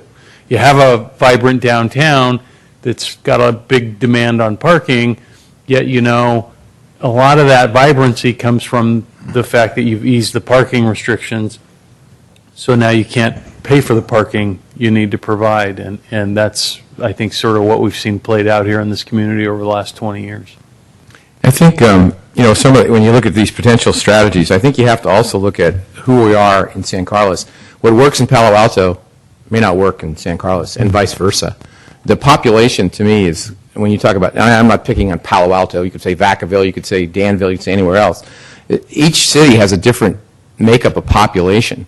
And, I can understand how certain things would work, like bike sharing and car sharing would work really well in Palo Alto with a lot of students and younger people and high tech and all the rest. And I think if we continue to build out condos and apartments like Wheeler Plaza and the Transit Village, we may have some of that. But if we don't ever build those, I still see this as sort of a family city as well as an older city in a lot of ways. And I don't see the huge rental stock of lots and lots of folks renting and doing some other stuff. So I think we need to identify who we are, and then I think some of these things. I mean, certainly signage, education. These are no-brainers to me. Whether the cash out in the residential benefit district or TDMs, I'm not sure. And car sharing and so on, and permit parking, that is a wild card, if we had space, but where is it going to be? So those are just my thoughts. Go ahead, Mr. Collins. Yeah, just one comment regarding parking and lieu fees. I remember that those were in place in the mid-'80s, so when I came on the Planning Commission in '88, that was just about the time that our downtown was on the cusp of the big change, and the big change came because we put a moratorium on the parking in lieu fees. Laurel Street was dead after 5 o'clock, and once those in lieu fees were set aside, that's when Laurel Street came back, and we built what we have today. So to me, that would sort of be a regression. And I love all the other suggestions, and one of my questions was actually going to be, are they in any particular order in terms of the improvements, or are you going to do, what works the fastest first? I mean, how does that work? They weren't necessarily in a particular order, but I think that, as you've all recognized, there is some low-hanging fruit, as it were, education, signage, some of the easier things that can be done that can make some big improvements in the parking. I think we could prioritize these things if we go forward. We've heard tonight that there are some things that might not work in our community, some might work better, and I think we can recognize those things. So I think what we would do is come back to you and say, and we already know that signage, citywide signage, is a strategic plan issue that came up at our last retreat. So mixed with downtown signage, I think there's a few things that we could prioritize right away, like education signage, and some other things, maybe middle range, and then some looking toward the future, some of the bigger picture we could bring forward as well. So I think that's kind of how we would come back maybe with a more defined priority list for you. Great. Ms. Clapper? Yeah, I had a couple of other comments. When we're talking about the signage, I would also like to encourage us to look at the use of color coding so that we're not just relying on words. And I think the Williams parking area is a good example of that, where there's a lot of, there are city 2-hour parking spaces commingled with the private parking spaces, and it's very unclear which are which in many cases, and that's something whereby, whether it's the parking space itself, the lines, the curb, that by using color coding we might be able to help people have a greater sense of comfort in finding their parking places. The other thing, I'm not sure how this will fit in the mix, but I think it's something that we need to be keeping in mind as we move forward with the Transit Village project. Should that move forward in the way it's put together right now, I think it's like 34,000 square feet has been cut back from the project. So it's the same number of units, but they're smaller units, and therefore the parking that's required would also most likely be reduced. Yet the footprint of each of those buildings is going to stay exactly the same. So the number of parking spaces that would be constructed would be the same regardless of how many bedrooms there are in all of those apartments. And I don't know if there are any options for how those parking spaces can be used for either public use or be used for zip car purposes, or other ways in which it can help to benefit the overall community in the long run. And I don't know to what extent, we can get folks to cooperate with some alternative use of those spaces, but I'd like us to make sure that we don't lose those in the mix of how that project moves forward.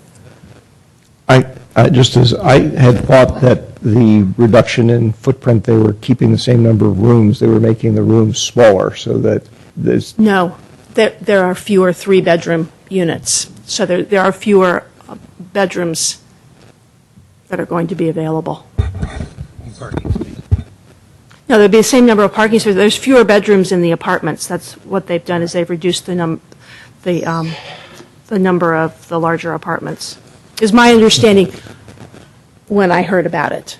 That could change, of course, as we move forward, but that's Well, my we'll be understanding. certainly spending enough time on that. Okay. Mr. Grocott?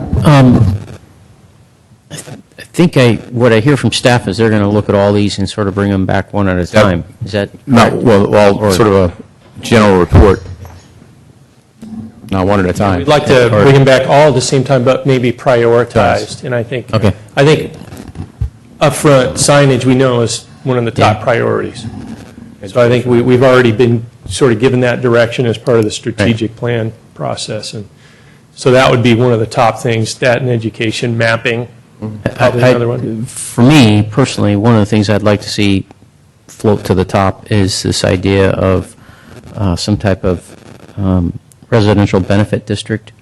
The east side has been asking for that for a long time. It's their concern right now with the Caltrain commuter lot, and it's also part of their concern with if the Caltrain commuter lot moves with the Transit Village project, they feel like it's going to be even more of an impact. And so I'd rather be ahead of the game on something like that than behind the game. Can I ask a related question on that? Is that, what Mr. Grocott is mentioning, is that part of what we're going to be looking at with the Transit Village? Is that a component of it? Yes.